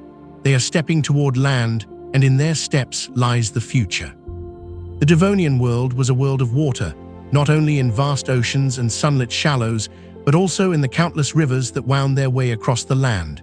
These rivers were the veins of the earth, carrying life from mountain to sea, binding forest and ocean into one great circle. They shaped the land as they carved valleys and flooded plains. They shaped the sea as they carried soil, leaves, and nutrients outward to the reefs. And within their flowing bodies, they cradled fish, pioneers, survivors, travelers, who learned to thrive in currents both gentle and fierce. Imagine standing at the edge of a Devonian river. It does not look as rivers do today, with neat banks and clear waters. It is broad and meandering, its edges braided into countless channels, its waters clouded with silt and drifting leaves. Along its banks rise forests of ferns, horsetails, and towering tree-like plants, their roots binding the soil, their shadows falling across the water. The air is thick with insects, their wings glinting in the sun, their bodies darting and landing across the surface. Beneath the water, fish glide and hover, their fins adjusting constantly to the shifting current. This is not a boundary between land and water, but a meeting place, a weaving together, a web. The rivers flow ceaselessly, their currents carrying more than water. They carry the breath of forests, fallen leaves, branches, pollen, all broken down into nutrients that drift outward, feeding plankton, feeding fish, feeding the whole tapestry of life. They carry the bones of the land, small fragments of stone and soil, ground fine by erosion, turned into silt that paints the waters brown. They carry the memory of storms and floods, rising suddenly to spread across plains, then shrinking back into narrower beds as droughts return. Every bend of the river tells a story of time, every ripple a moment in its endless journey. Fish that swim here must learn new rhythms. In the ocean, currents are steady, tides predictable, waves eternal. But in rivers, the flow changes with the season, with the storm, with the hour. One day the current is gentle, carrying schools lazily downstream. The next it surges, a flood pouring through forests, uprooting plants, scattering creatures. Fish adapt by becoming agile, learning to turn quickly, to brace themselves against rocks, to dart into eddies where the current softens. They learn to move not with distance, but with precision, navigating narrow spaces, shallow pools, shifting sands. Among them, the lobe-finned pioneers thrive. Their strong fins allow them to press against stones, to hold steady when the water runs swift, to push themselves through shallows when the river thins. They breathe air when the current slackens, when oxygen dwindles, when pools stagnate. They are not the fastest in open water, but here in the rivers, their sturdiness is their gift. Each bend, each flood, each drought becomes a lesson, teaching them endurance, preparing them for worlds yet to come. Ray-finned fish, too, find their place. Their delicate fins allow them to turn with sharp precision, darting among reeds, chasing insects that fall to the surface. Their scales glimmer faintly in the dappled light, their bodies weaving through currents with speed and grace. They form schools in quieter pools, their unity a shield against lurking predators. When storms rise, they scatter into calmer eddies, reforming once the waters settle. Their lives are a dance with the current, agile and unbroken. And the predators come as well. Early sharks glide into rivers, their sleek bodies moving with surprising ease even in the shallows. Placoderms linger near bends, waiting for smaller fish to drift too close. Ambush hunters crouch in the mud, their bodies half buried, their jaws snapping shut when prey passes. The rivers are lifelines, but they are also stages of danger, where every bend may hide a shadow, every ripple a hunter. Yet even this danger is part of the rhythm, predator and prey bound together in the current's endless song. The rivers shape more than life, they shape the land itself. Their waters carve valleys, carry soils and build deltas. They connect forest to ocean, mountain to reef, land to sea. Without them, the Devonian world would be a patchwork of isolated places. With them, it becomes a web, every part bound to the other, every story tied together. The rivers are threads, weaving continents and oceans into one living tapestry. Pause here and watch the river's surface. Sunlight glints on its ripples, insects skim across in delicate arcs, leaves float gently with the current. Beneath, shadows glide and shift, fish weaving between rocks, schools twisting in sudden bursts of silver. The sound is soft, a constant murmur, steady and soothing. There is coziness in this constant, in the hush of the current, in the gentle promise that the river will always flow, always carry life forward, always connect the world in its embrace. In times of drought, pools form where rivers shrink, their waters isolated, their fish trapped. These pools become lessons in endurance. Some fish perish, but others adapt, breathing air, pressing through mud to reach neighboring waters. In times of flood, the rivers spread wide, carving new paths, filling forests with water, creating new habitats for pioneers to explore. Change is constant, yet always balanced. The rivers give, the rivers take, the rivers shape. To drift within them is to feel the pulse of the Devonian world. Every current whispers of connection, every ripple of time. The forests rise on their banks, the oceans wait at their mouths, the fish swim within them, the insects skim above them. It is all one story, written in water, carried by rivers, spread across the earth. Stay by the water's edge a while longer. Listen to the murmur of the current, the hush of leaves in the wind, the buzz of insects above.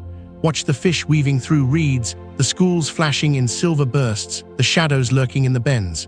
Feel the coziness of the moment, the gentle promise of the river's embrace. These are the webs of the Devonian, the rivers that bound worlds together, lifelines of water that carried breath, motion, and life into every corner of the earth.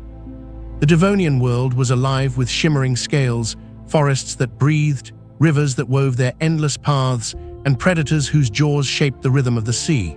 To drift within it is to feel the fullness of a time when life flourished in every corner, testing new forms, new strategies, new possibilities. Yet beneath all its beauty and variety lies something deeper, something quieter. This was an age of planting.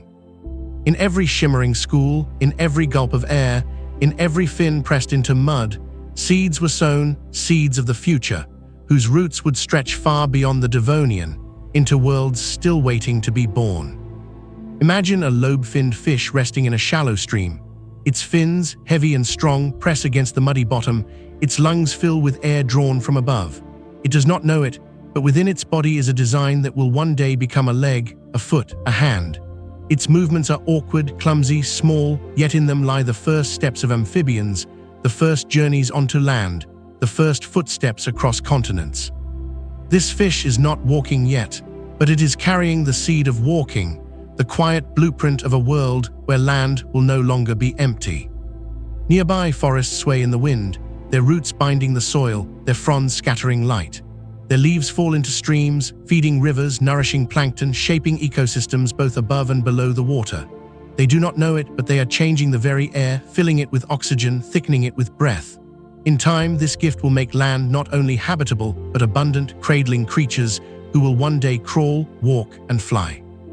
The forests do not move, Yet they carry the seed of movement, the atmosphere that will carry wings, the breath that will fill lungs, the foundation of all terrestrial life.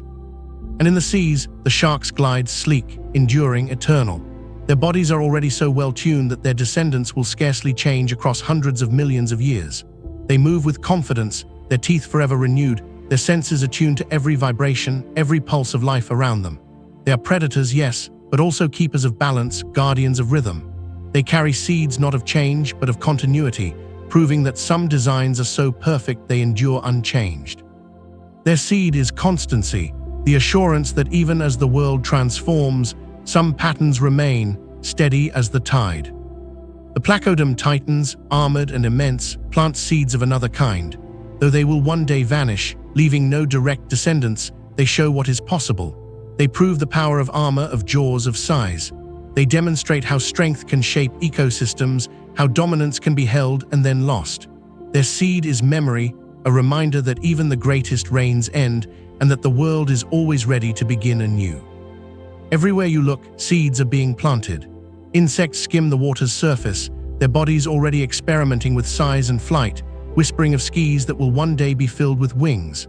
Amphibian-like pioneers linger at the edges of rivers, half in, half out, their bodies uncertain, their futures vast.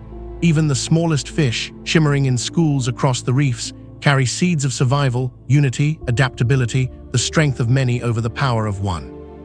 The Devonian is not only the age of fish, it is the age of beginnings, the sowing of futures not yet visible.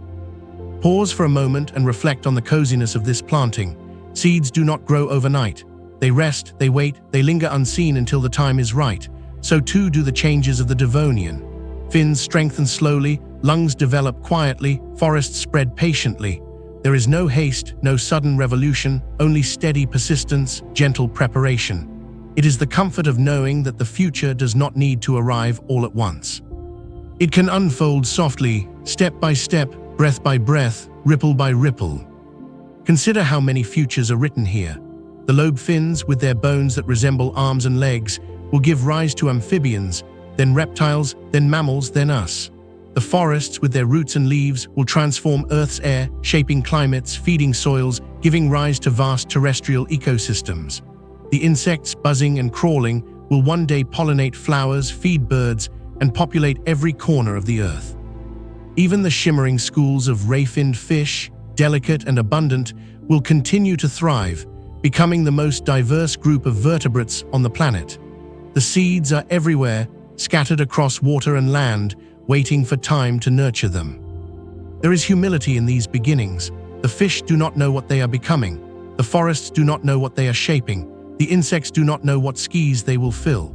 They simply live day by day, their lives small and ordinary within their own time. And yet from their smallness grows greatness, from their ordinariness emerges wonder. The Devonian is cozy in this way, not grand declarations, not sudden leaps, but quiet persistence, gentle planting, steady growth. Imagine drifting down a Devonian river, watching fish rise to gulp air, forests breathing at the banks, insects buzzing above. You see only the present, the shimmer of scales, the sway of fronds, the hum of wings.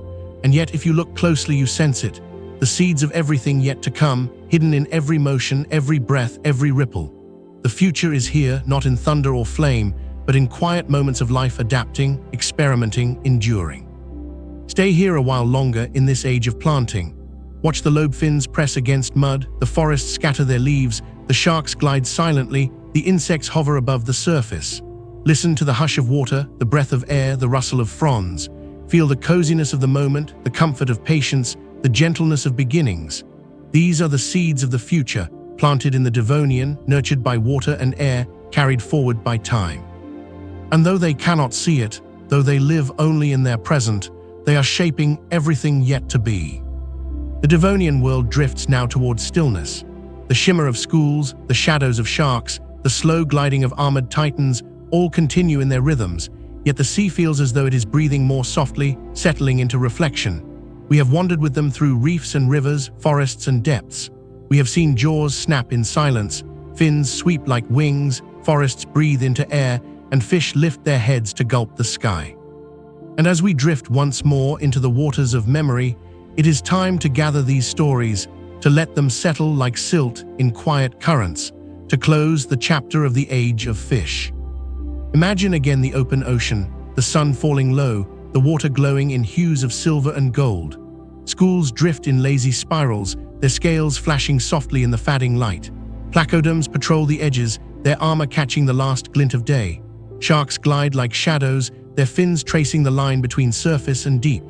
Farther inland, rivers wind through forests, their waters carrying leaves, soil, and the quiet breath of land into the sea. Insects hover above, their wings scattering tiny circles across the surface. Everywhere, life hums in balance, each thread woven into a tapestry greater than itself. The Age of Fish was not a single moment, not a sudden dawn, but a long unfolding, a patient rising.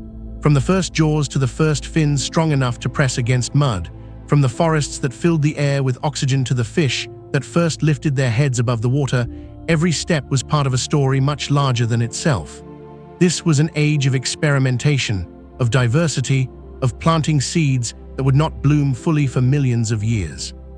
Yet even in their smallness, these beginnings shaped everything. Think of the sharks, whose design was already so elegant it would endure almost unchanged to this day. Think of the placoderms, whose power and armor reigned briefly but profoundly, teaching the sea what dominance could be. Think of the ray-finned fish, delicate yet enduring, whose lineages will someday fill every river, every reef, every ocean of the earth. Think of the lobe-finned fish, whose sturdy fins and lungs carried them tentatively onto land, their awkward pushes and breaths becoming the footsteps of all future walkers. These were not only creatures of their time, they were ancestors of possibility, carriers of futures unseen. The Devonian seas themselves nurtured this abundance. Coral reefs stretched like cities of stone and living tissue, kelp forests swayed like cathedrals in shadow, rivers carried nutrients like lifeblood through the land. Everywhere was habitat, everywhere opportunity. The seas were not empty, not hostile, but generous, offering stages for life to experiment, to test, to try again. In their embrace, fish thrived, and from their embrace, the world was transformed. And yet even this age had its limits. Some of its rulers would vanish. The armored placoderms, mighty though they were, would fade into extinction. Reefs would collapse, forests would change, climates would shift. The Devonian would close not with gentle endings alone, but with upheavals, with extinctions that swept away much of its abundance. But such is the rhythm of earth, creation and loss, flourishing and fading, life always reshaping itself in the face of time. The seeds planted here would survive, even when many of the planters did not. There is coziness in remembering that endings are never only endings. They are also beginnings, turning of pages, flowing of currents into new seas. The Devonian ended, but its gifts endured. Its fins became legs, its gills became lungs, its forests became the air we breathe. Its currents still flow in us, in every breath, in every step, in every story we tell. We are, in a way, children of its waters, carrying its memory within our bones. Close your eyes and drift in its embrace one last time. Feel the shimmer of schools around you, the hush of sharks gliding nearby, the weight of placoderm armor passing slowly overhead. Hear the whisper of rivers carrying forest breath into the sea, the quiet sound of a fish rising to gulp air. Let the silence of the depths cradle you, the glow of lanterns flicker faintly, the rhythm of fins sweep gently. All of it is the Devonian, all of it is the Age of Fish, all of it part of the story you have shared. And as the current carries you onward, you feel the gentle certainty that the story does not end here. New ages wait ahead, the rise of amphibians, the spread of reptiles, the reign of dinosaurs, the long journey that will one day carry life to the present. The Devonian is only one chapter, but it is a chapter written in shimmering light, in patient breaths, in cozy whispers of possibility. Stay a moment longer, resting in its waters. Let its currents soothe you, its stories comfort you, its memories wrap you like a warm tide. Then let it go gently, as the river lets go of its water, as the sea lets go of its waves, as time lets go of each age in turn. The Age of Fish drifts into memory, but its current flows on, carrying us with it into the endless story of life.